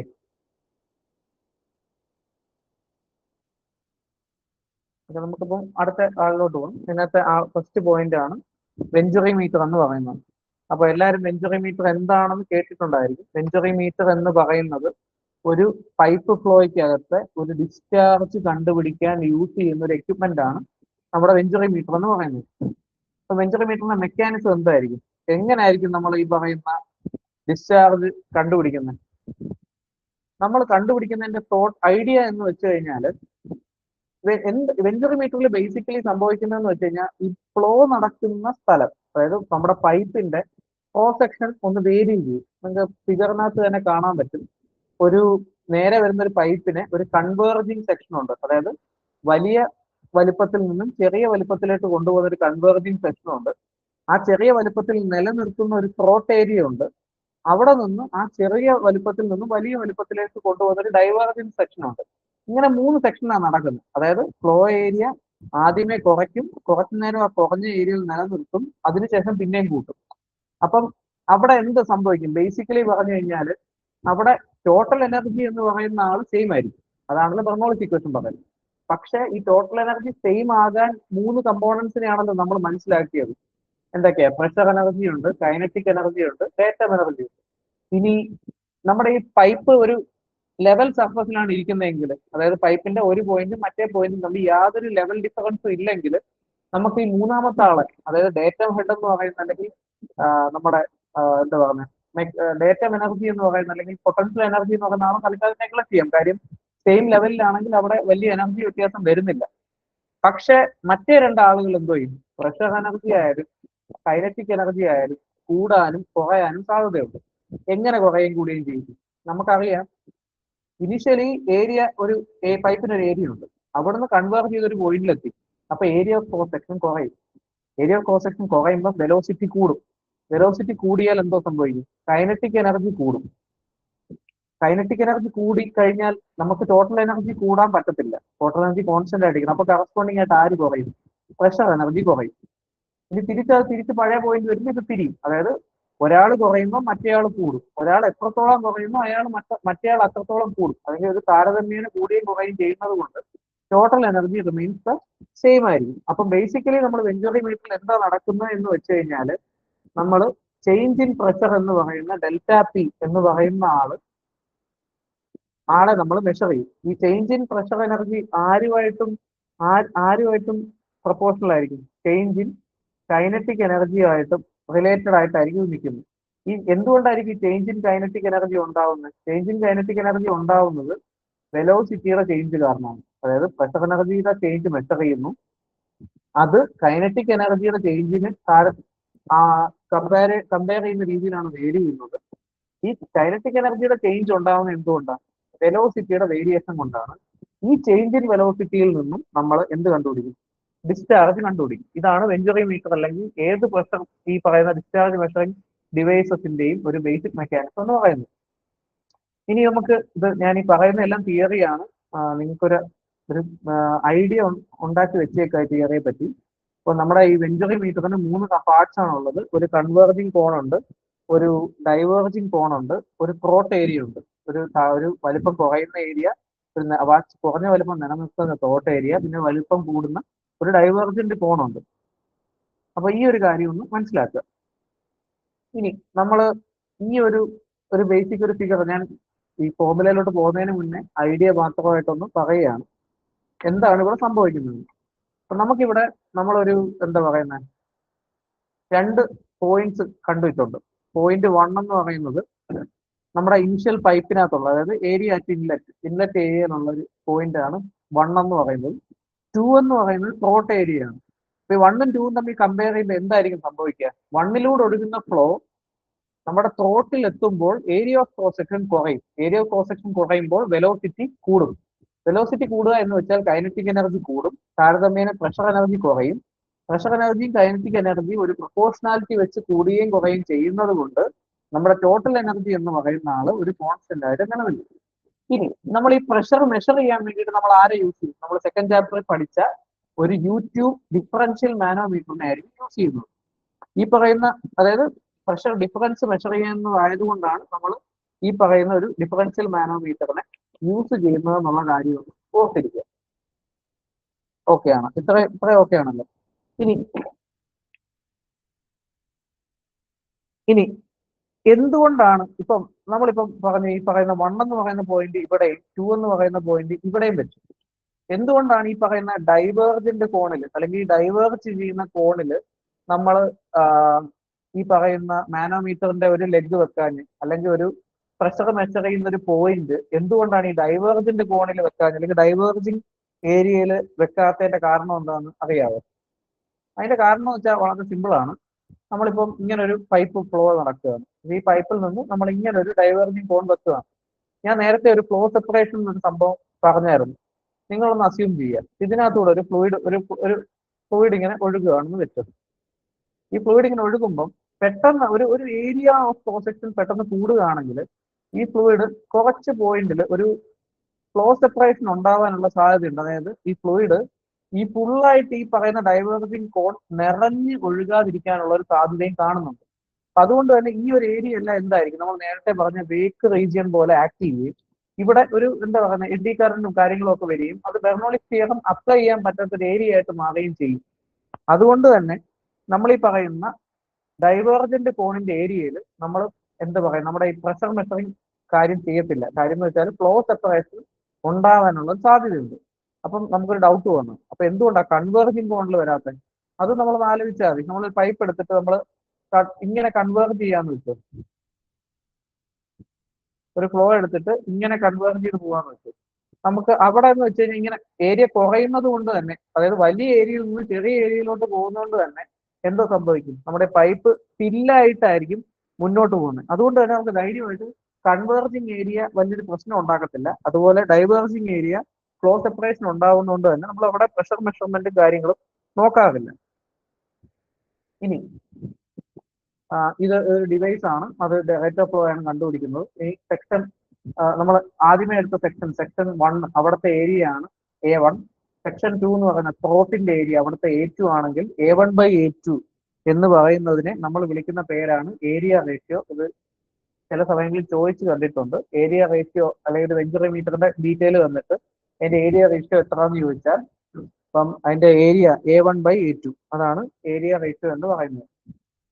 ഇനി ആ വെഞ്ചുറി മീറ്ററിനകത്ത് നമ്മൾ കൺവേർജൻസും ഡൈവേർജൻസും കാര്യങ്ങളും ഒക്കെ നമ്മൾ പഠിച്ചു. ഇനി അതുമായിട്ട് ബന്ധപ്പെട്ട അതിന്റെ ചില ഫിസിക്കൽ ക്യാരക്ടേഴ്സ് ഉണ്ട്. എത്രയാണ് ഒരു ആംഗിൾ ഓഫ് കൺവേർജൻസ്, അതായത് എത്ര ആംഗിളിൽ കൺവേർജ് ചെയ്യാം, അതാണ് ആംഗിൾ ഓഫ് കൺവേർജൻസ്. അതായത് ഇങ്ങനെ ഫ്ലോ ഇങ്ങനെ കൺവേർജ് ചെയ്യത്തില്ല, ആ ആംഗിൾ ആണ് 22 ഡിഗ്രി എന്ന് പറയുന്നത്. ആംഗിൾ ഓഫ് ഡൈവേർജൻസ് എന്ന് പറഞ്ഞാൽ 6 ഡിഗ്രിയാണ്. അപ്പൊ നമ്മൾ ആലോചിക്കും ഈ കൺവേർജൻസ് 22, 6 വളരെ കുറവാണല്ലോ, എന്തുകൊണ്ടായിരിക്കും അത് സംഭവിക്കുന്നത്? നമുക്ക് ഇപ്പം ഒരു ചെറിയ ആ ഒരു ത്രോട്ട് ഏരിയ നമ്മൾ ഭയങ്കര റാപ്പിഡായിട്ട് അങ്ങ് ഡൈവേർജ് ചെയ്ത് കഴിഞ്ഞാൽ വലിയ ഫ്ലോ സെപ്പറേഷൻ ഉണ്ടാകാനുള്ള സാധ്യതയുണ്ട്. അതുകൊണ്ട് നമ്മൾ എന്തോ ചെയ്യും, വളരെ ഗ്രാജുവൽ ആയിട്ടായിരിക്കും നമ്മുടെ ഈ പറയുന്ന ഡൈവേർജൻ കോൺ കൊണ്ടുപോകുന്നത്. ഈ ആംഗിൾ എന്ന് പറയുന്നത് വളരെ ചെറുതായിരിക്കും, അതുകൊണ്ടാണ് 6 ഡിഗ്രി വരുന്നത്. ഇനി ഡയമീറ്റർ ഓഫ് ദ ത്രോട്ട്, അതായത് ആ ഒരു സ്മോൾ നാരോ ഏരിയ ഉണ്ടല്ലോ, ആ ഏരിയയുടെ ഡയമീറ്റർ എന്ന് പറയുന്നത് നമ്മുടെ ഒറിജിനൽ പൈപ്പിന്റെ 1/3 മുതൽ ഹാഫ് ടൈംസ് ഡയമീറ്റർ വരുന്ന വരുന്ന ഡയമീറ്ററിലായിരിക്കണം ത്രോട്ടിന്റെ ഡയമീറ്റർ വരുന്നത്. ഇനി length of the diverging part, അതായത് കൺവേർജിങ് പാർട്ടിനെക്കാളും 3 മുതൽ 4 ഇരട്ടി നീളത്തിലായിരിക്കണം കൺവേർജിങ് പാർട്ട് വരുന്നത്. ഇപ്പൊ ജസ്റ്റ് ഒന്ന് ഓടിച്ചു പറയാം. നമ്മുടെ ഈ ഒരു ഫിഗർ വെച്ചിട്ട് നമ്മുടെ ഈ ഒരു ഏരിയ ആണ് A1, ത്രോട്ടിന്റെ ഏരിയ ആണ് A2, ഇതിന്റെ തമ്മിലുള്ള റേഷ്യോ ആണ് ഏരിയ റേഷ്യോ. ഇനി കൺവേർജിങ് കോൺ എന്ന് പറയുന്ന ഇതിന്റെ ഒരു ആംഗിൾ എന്ന് പറഞ്ഞാൽ ഐഡിയലി ഒരു 22 ഡിഗ്രി ആണ്. അതേസമയം ഡൈവേർജിങ് കോണിന്റെ ആംഗിൾ എന്ന് പറഞ്ഞാൽ 6 ഡിഗ്രി ആണ്. ഇനി ഈ പറയുന്ന ത്രോട്ടിന്റെ ഡയമീറ്റർ എന്ന് പറയുന്നത് നമ്മുടെ ഈ മെയിൻ പൈപ്പിന്റെ 1/3 ഹാഫിനും ഇടയ്ക്കുള്ള ഒരു വാല്യൂ ആയിരിക്കണം. ഇനി അതുപോലെ തന്നെ ഡൈവേർജിങ് ലെങ്ത്, ഈ ഒരു ഏരിയ ഉണ്ടല്ലോ, ഈ ഒരു ഡൈവേർജ് ചെയ്യുന്ന ഈ ഒരു ലെങ്ത് എന്ന് പറയുന്നത് നമ്മുടെ 3 മുതൽ 4 ഇരട്ടി ഓഫ് എന്തായിരിക്കും, ഈ പറയുന്ന കൺവേർജിങ് ഏരിയയുടെ 3 മുതൽ 4 ടൈംസ് ആയിരിക്കും. അതെന്തിനായിരിക്കും, വളരെ ഗ്രാജുവൽ ആയിട്ട് ഈ ത്രോട്ടിന്റെ ഏരിയയിൽ നിന്നും പൈപ്പിന്റെ ഏരിയയിലോട്ട് ഫ്ലോയെ മൂവ് ചെയ്യിപ്പിക്കാൻ വേണ്ടിയിട്ടാണ് നമ്മൾ ആ പറയുന്ന ഡൈവേർജിങ് കോണിന് അത്രയും ലെങ്ത് കൊടുക്കുന്നത്. എല്ലാവർക്കും ഒരു ഐഡിയ കിട്ടിയെന്ന് വിചാരിക്കുന്നു. ബെർണോളിസ് പ്രിൻസിപ്പിൾ എങ്ങനെയാണ് അതിന്റെ വർക്ക് ചെയ്യുന്നത്? മറ്റേ നമ്മൾ പറഞ്ഞ പോലെ P1/ρg + P1/2/2g + Z1 = P2/ρg + P2/2/2g + Z2. ഇതൊരു പൈപ്പ് ഹൊറിസോണ്ടൽ ആയതുകൊണ്ട് Z1 Z2 സെയിം ആയിട്ട് എടുക്കാം. അതുകൊണ്ട് തന്നെ P1/ρg + P1/2/2g = P2/ρg + P2/2/2g എന്ന് പറയാം. ഇതിൽ നിന്ന് നമുക്ക് ആ പ്രഷർ വേരിയേഷന്റെയും വെലോസിറ്റി വേരിയേഷന്റെയും തമ്മിലുള്ള ആ ഒരു ഐഡിയ നമുക്ക് മനസ്സിലാക്കി എടുക്കാം. ഓക്കെ, ഇനി നമ്മൾ ഇതാ ഫോർമുലയുടെ ഡെറിവേഷൻ ആണ് ഇതിനകത്ത് കാണിച്ചിരിക്കുന്നത്. അപ്പൊ നമ്മൾ ഇതിൽ നിന്നും മനസ്സിലാക്കേണ്ട കാര്യം എന്ന് പറഞ്ഞു കഴിഞ്ഞാൽ ഡിസ്ചാർജ് ആണ് ഇതിൽ നിന്നും നമുക്ക് കിട്ടേണ്ടത്. ആ ഡിസ്ചാർജിന്റെ ഇക്വേഷൻ ആണ് ഈ പറഞ്ഞിരിക്കുന്നത്. Q = ഈ ഒരു ഫോർമുലയാണ് ഇവിടെ റെലവെന്റ് ആയിട്ടുള്ള formula. Q = A1A2 / √A1² - A2² √2gh. അത് ഈ പറയുന്ന രണ്ട് ഫ്ലോയും തമ്മിൽ, അതായത് A1 കണ്ടിന്യൂറ്റി ഇക്വേഷൻ എന്ന് പറയുന്ന ഒരു സംഭവം ഉണ്ടല്ലോ നമ്മൾ പഠിക്കുന്നത്. Q = AV ആണെങ്കിൽ കണ്ടിന്യൂറ്റി ഇക്വേഷൻ എന്ന് വെച്ചാൽ discharge remains the constant, losses ഒന്നും സംഭവിക്കുന്നില്ലെങ്കിൽ. അപ്പോൾ A1 V1 = A2 V2 എന്ന് വരും. അത് തമ്മിൽ കമ്പയർ ചെയ്യുമ്പോഴാണ് നമുക്ക് ഈ വെലോസിറ്റിയുടെ ഇക്വേഷൻ കിട്ടുന്നത്. ആ വെലോസിറ്റിയുടെ ഇക്വേഷനെ ഏരിയ കൊണ്ട് മൾട്ടിപ്ലൈ ചെയ്യുമ്പോഴാണ് നമുക്ക് ആരെ കിട്ടുന്നത്, ഈ പറയുന്ന Q എന്ന് പറയുന്ന ഡിസ്ചാർജിനെ കിട്ടുന്നത്. അപ്പൊ അതിൽ നിന്ന് നമ്മൾ ആ ഫോർമുലയാണ് മനസ്സിലാക്കേണ്ടത്. A1A2 / √A1² - A2² √2gh. നമ്മൾ ഈ ഫോർമുലയുടെ ഡെറിവേഷൻ സൈഡിലോട്ട് പോകുന്നില്ല, സമയപരിമിതി ഉണ്ടായതുകൊണ്ട്. അപ്പൊ ആ ഒരു ഐഡിയ ഒന്ന് മനസ്സിലാക്കി വെച്ചേക്കുക. ഫോർമുല ഡെറൈവ് ചെയ്യുന്നത് ഈ പറയുന്ന കണ്ടിന്യൂറ്റി ഇക്വേഷന്റെ ആപ്ലിക്കേഷൻ വെച്ച് മാത്രമാണ്. ഈ സ്ലൈഡ് ഷെയർ ചെയ്ത് വരുമ്പോൾ നിങ്ങൾ ആ കണ്ടിന്യൂറ്റി ഇക്വേഷന്റെ ആപ്ലിക്കേഷൻ നോക്കിക്കഴിഞ്ഞാൽ നിങ്ങൾക്ക് ആ ഡെറിവേഷൻ കിട്ടും. ഈ ഫോർമുലയുടെ ഐഡിയ ഒന്ന് മനസ്സിലാക്കി വെച്ചേക്കുക. അപ്പം നമുക്കിനി മനസ്സിലാക്കേണ്ട കാര്യം, നമ്മൾ ഈ പറയുന്ന എല്ലാ കാര്യങ്ങളും കുറച്ച് ഫോർമുലാസും കുറച്ച് ഇക്വേഷൻസും വെച്ച് മാത്രമാണ്. അതായത് റിയൽ കേസിനെ നമ്മൾ കൺസിഡർ ചെയ്തിട്ടില്ല. നമ്മളൊരു ഐഡിയൽ ആയിട്ടുള്ള ഒരു ഫ്ലോ ആണ് ബേസിക്കലി ഇവിടെ പറയുന്നത്. ഇൻ റിയാലിറ്റി വരുമ്പോൾ ഈ പറയുന്ന തിയററ്റിക്കൽ ഡിസ്ചാർജിന്റെ അത്രയും ഡിസ്ചാർജ് നമുക്ക് കിട്ടത്തില്ല. അപ്പൊ Q തിയററ്റിക്കൽ എന്ന് പറയുന്നത് എപ്പോഴും കുറച്ച് കൂടുതലായിരിക്കും. A1A2 / √A1² - A2² √2gh എന്ന് പറയുന്ന തിയററ്റിക്കൽ ഡിസ്ചാർജ് ആക്ച്വൽ ഡിസ്ചാർജിനെക്കാളും കുറച്ച് കൂടുതലായിരിക്കും. അപ്പോൾ നമുക്ക് ഈ തിയററ്റിക്കൽ ഡിസ്ചാർജിനെ ആക്ച്വൽ ഡിസ്ചാർജ് ആക്കി മാറ്റണമെങ്കിൽ നമ്മൾ കൺസിഡർ ചെയ്യുന്ന ഒരു കോഎഫിഷ്യന്റ് ആണ് CD എന്ന് പറയുന്നത്. അതിനെയാണ് നമ്മൾ കോഎഫിഷ്യന്റ് ഓഫ് ഡിസ്ചാർജ് എന്ന് വിളിക്കുന്നത്. ഈ പറയുന്ന കോഎഫിഷ്യന്റ് ഓഫ് ഡിസ്ചാർജിന്റെ വാല്യൂ ഓരോ നമ്മുടെ ഫ്ലോ മെഷറിംഗ് ഡിവൈസസിനും റെലവെന്റ് ആണ്. അത് എക്സാംസിന് ചോദിച്ചിട്ടുമുണ്ട്. മാത്രമല്ല ചില ക്വസ്റ്റ്യൻസിനകത്ത് ഈ പറയുന്ന CD-യുടെ വാല്യൂ ഒരുപക്ഷെ തരത്തില്ല. അപ്പോൾ നമ്മൾ ഈ വെഞ്ചുറി മീറ്ററിനൊക്കെ അതിന് ചില വാല്യൂസ് ഉണ്ട്, ആ വാല്യൂ നമ്മൾ അസ്യൂം ചെയ്യേണ്ടതായിട്ട് വരും. അപ്പോൾ Q ആക്ച്വൽ എന്ന് പറയുന്ന വെലോസിറ്റി ഡിസ്ചാർജ് ശരിക്കുമുള്ള തിയററ്റിക്കലായിട്ട് കിട്ടുന്ന ഡിസ്ചാർജിനെക്കാളും എന്തായാലും കുറവായിരിക്കും. അപ്പൊ CD എന്ന് പറയുന്ന ആൾ എന്തായിരിക്കും, എപ്പോഴും അതൊരു <1 വാല്യൂ ആയിരിക്കും. അത് 1-നോട് ഈക്വൽ ആണെങ്കിൽ ഇത് രണ്ട് സെയിം ആയിപ്പോകും. അപ്പൊ 1-നെക്കാളും കുറച്ച് കുറവായിരിക്കും. അപ്പൊ സി ഡിയുടെ വാല്യൂ വെഞ്ചുറി മീറ്ററിൽ നമ്മൾ എടുക്കുന്നത് 0.98 എന്ന് പറയുന്ന ഒരു വാല്യൂ ആണ് എടുക്കുന്നത്. അതായത് ശരിക്കും പറഞ്ഞാൽ ആക്ച്വൽ വെലോസിറ്റി, ആക്ച്വൽ ഡിസ്ചാർജിനെ ഏകദേശം ഒരു 98% ആക്യുറസിയോടെ നമുക്ക് വെഞ്ചുറി മീറ്റർ നൽകും. ഇതാണ് ഐഡിയ. അതായത് ഒരു 2% എറർ മാത്രമേ ഒരു വെഞ്ചുറി മീറ്റർ എന്ന് പറയുന്ന ഡിവൈസ് ഉണ്ടാക്കത്തുള്ളൂ എന്നാണ് നമ്മൾ ഇതിൽ നിന്നും മനസ്സിലാക്കേണ്ടത്. ഇനി നമ്മളിപ്പോ ഈ ഡിസ്ചാർജ് കണ്ടുപിടിച്ച ഈ ഒരു ഫോർമുലയ്ക്കകത്ത് നമ്മൾ മനസ്സിലാക്കേണ്ട ഒരു കാര്യം, ആകെയുള്ള ഒരേ ഒരു വേരിയബിൾ എന്ന് പറയുന്ന ആരാ? എന്ന് പറയുന്ന ഏരിയ, പൈപ്പിന്റെ ഏരിയ ഒരു കോൺസ്റ്റന്റ് ആണ്. A2 എന്ന് വെച്ചാൽ വെഞ്ചുറി മീറ്ററിന്റെ ത്രോട്ടിന്റെ ഏരിയ ഒരു കോൺസ്റ്റന്റ് ആണ്. G എന്ന് പറയുന്ന ആക്സിലറേഷൻ ഡ്യൂ ടു ഗ്രാവിറ്റി ഒരു കോൺസ്റ്റന്റ് ആണ്. ആകെയുള്ള വേരിയബിൾ ആരാ? ഈ പറയുന്ന H ആണ്. അപ്പം ഈ H ഒഴികെ ഈ ഫോർമുലയിലുള്ള ഈ ടേമിനെ A1A2/√A1² - A2² × √2G എന്ന് പറയുന്നതിനെ ഒരു വെഞ്ചുറി കോൺസ്റ്റന്റ് എന്നാണ് അതിനെ വിളിക്കുന്നത്. വെഞ്ചുറി മീറ്ററിന്റെ ഒരു കോൺസ്റ്റന്റ് എന്നാണ് അതിനെ അറിയപ്പെടുന്നത്. അപ്പം ഇത് എവിടെയാണ് റെലവെന്റ് എന്ന് വെച്ചാൽ എങ്ങനെയായിരിക്കും അതിന്റെ മീനിങ്, എന്തായിരിക്കും അതിന്റെ റെലവൻസ്? ഒരു ക്വസ്റ്റിനകത്ത് ഒരു വെഞ്ചുറി കോൺസ്റ്റന്റ് എന്ന് പറയുന്നത്, വെഞ്ചുറി കോൺസ്റ്റന്റ് എന്ന് പറയുന്ന ഒരു വാല്യൂ ആണ് തരുന്നതെന്നുണ്ടെങ്കിൽ നമുക്ക് A1A2/√A1² - A2² × √2GH എന്ന് പറഞ്ഞ് കഷ്ടപ്പെട്ട് ഗുണിക്കേണ്ട ആവശ്യമില്ല. ആ √2G വരെയുള്ള വാല്യൂ മൊത്തം തന്നിട്ടുണ്ട്. അതിനെ ആ H കൊണ്ടങ്ങ് ഗുണിച്ചു കഴിഞ്ഞാൽ തന്നെ നമുക്ക് എന്ത് കിട്ടും? നമുക്ക് ആ പോയിന്റില് നമുക്കുള്ള ഡിസ്ചാർജ്, തിയററ്റിക്കൽ ഡിസ്ചാർജ് കിട്ടും. അതിന്റെ കൂടെ കോഎഫിഷ്യന്റ് ഓഫ് ഡിസ്ചാർജ് CD ഉണ്ടെങ്കിൽ നമുക്ക് ആക്ച്വൽ ഡിസ്ചാർജ് ലഭിക്കുകയും ചെയ്യും എന്നുള്ള കാര്യം ഒന്ന് ഓർത്തിരിക്കുക.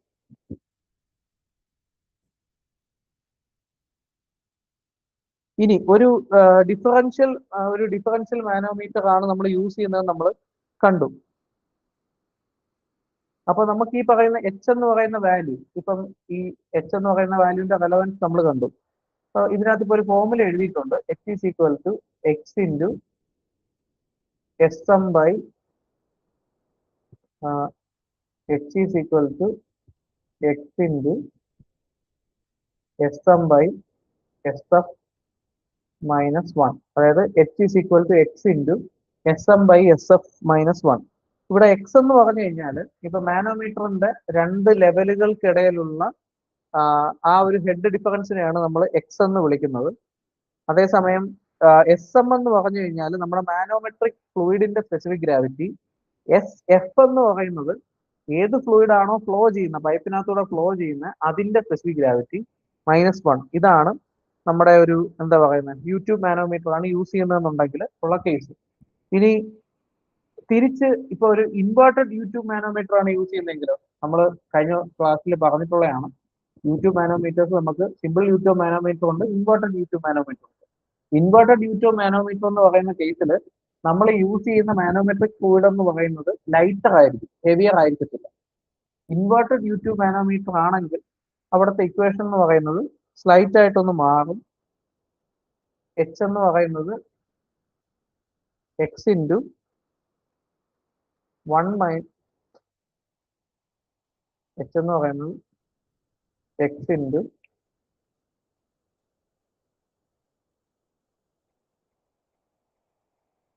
1 - SM/SF എന്ന് വരും. അതായത് സിമ്പിളായിട്ട് പറഞ്ഞു കഴിഞ്ഞാൽ നമ്മുടെ ഈ പറയുന്ന ഹെഡ് H എന്ന് പറയുന്നത് നമുക്കതിനെ നമുക്കിതിനെ മോഡുലസിനകത്ത് റെപ്രസെന്റ് ചെയ്യാം. അതായത് സിമ്പിളി പറഞ്ഞാൽ SM/SF-1 × X. അതിനകത്ത് സൈൻ നമ്മൾ കൺസിഡർ ചെയ്യേണ്ട ആവശ്യമില്ല ആ H എടുക്കുമ്പോഴേക്ക്. അതാണ് ഉദ്ദേശിക്കുന്നത്. ഇത് രണ്ട് ഫോർമുലയും ഇതിനകത്ത് കൊടുത്തിട്ടുണ്ട്. അപ്പൊ നമുക്ക് പെട്ടെന്നൊന്ന് ജസ്റ്റ് ഒന്ന് ഒന്നുകൂടെ പറയാം. വെഞ്ചുറി മീറ്റർ എന്ന് പറഞ്ഞാൽ ഒരു ഫ്ലോ മെഷറിംഗ് ഡിവൈസ് ആണ്. ഇവിടെ നമ്മൾ ഫ്ലോ മെഷർ ചെയ്യുന്നതെന്ന് പറഞ്ഞു കഴിഞ്ഞാൽ പ്രഷർ ഡിഫറൻസ് നമ്മൾ കണ്ടുപിടിക്കും. ആ എങ്ങനെയാ പ്രഷർ ഡിഫറൻസ് കണ്ടുപിടിക്കുന്നത്? നമ്മൾ ഈ പറയുന്ന യൂട്യൂബ് മാനോമീറ്റർ ഉപയോഗിച്ചാണ് പ്രഷർ ഡിഫറൻസ് കണ്ടുപിടിക്കുന്നത്. ആ പ്രഷർ ഡിഫറൻസിനനുസരിച്ച് വെലോസിറ്റി, കൈനറ്റിക് എനർജി ഡിഫറൻസും ഉണ്ടാവും. ആ കൈനറ്റിക് എനർജി ഡിഫറൻസിന് കാരണം എന്ന് പറയുന്നത് വെലോസിറ്റിയുടെ ചേഞ്ച് ആണ്. ആ ചേഞ്ചിങ് വെലോസിറ്റി യൂസ് ചെയ്തിട്ട് നമ്മൾ ഡിസ്ചാർജിനെ കണ്ടുപിടിക്കും. ഇതാണ് നമ്മുടെ വെഞ്ചുറി മീറ്റർ എന്ന് പറയുന്ന ഒരു ഡിവൈസിന്റെ പ്രിൻസിപ്പിൾ. ഇതിലൊരു കൺവേർജിങ് സെക്ഷൻ ഉണ്ട്, ത്രോട്ട് ഉണ്ട്, ഡൈവേർജിങ് സെക്ഷൻ ഉണ്ട്. ഈ കൺവേർജിങ് സെക്ഷന്റെ കൺവേർജിങ് ആംഗിൾ 22 ഡിഗ്രീസ് ആയിരിക്കും. ഡൈവേർജിങ് ആകുമ്പോൾ 6 ഡിഗ്രി ആയിരിക്കും ഫ്ലോ സെപ്പറേഷൻ പ്രിവെന്റ് ചെയ്യാൻ വേണ്ടിയിട്ട്. കൺവേർജിങ് ഏരിയ എന്ന് പറയുന്നത് ഡൈവേർജിങ് ഏരിയ എന്ന് പറയുന്നത് കൺവേർജിങ് ഏരിയയുടെ 3 to 4 ടൈംസ് ആയിരിക്കും അതിന്റെ ലെങ്ത് എന്ന് പറയുന്നത്. ഈ ത്രോട്ട് എന്ന് പറയുന്ന ഏരിയയുടെ ഡയമീറ്റർ എന്ന് പറയുന്നത് നമ്മുടെ മെയിൻ പൈപ്പിന്റെ ഡയമീറ്ററിന്റെ 1/3 to half ഈ ഒരു റേഞ്ചിലായിരിക്കും നിൽക്കുന്നത്. ഈ ഒരു ഐഡിയ മനസ്സിലാക്കുക. ഇനി നമ്മുടെ നേരത്തെ ഫോമുല ഒരു H is equal to x into SM by SF minus 1 എന്ന ഫോമുല ഉണ്ടല്ലേ, ഇതാണ് എക്സ്. അതായത് ഈ രണ്ട് ലെഗുകൾക്കിടയിലുള്ള മാനോമെട്രിക് ഫ്ലൂയിഡിന്റെ ഹൈറ്റ് ഡിഫറൻസ് ആണ് എക്സ്.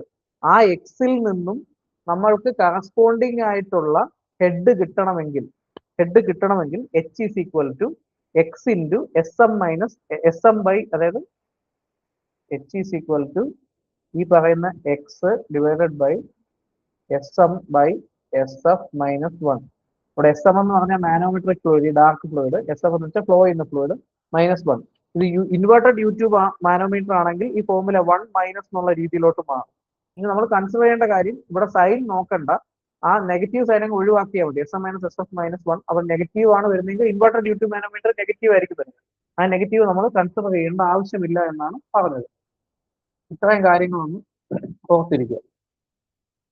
ഇനി നമ്മൾ ഒരു ക്വസ്റ്റ്യനിലോട്ട് പോകുന്നു. The divergent portion of a venturi meter is made longer than the convergent portion in order to. നമ്മൾ പറഞ്ഞ ഒരു ഐഡിയ വെച്ചിട്ട് ഒന്ന് ഉത്തരം പറഞ്ഞ് ഏത് വരുമെന്ന്.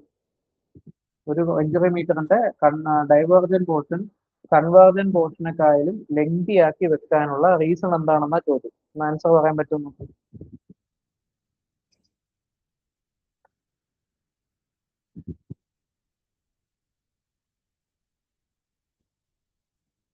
ആൻസർ പറയാമോ?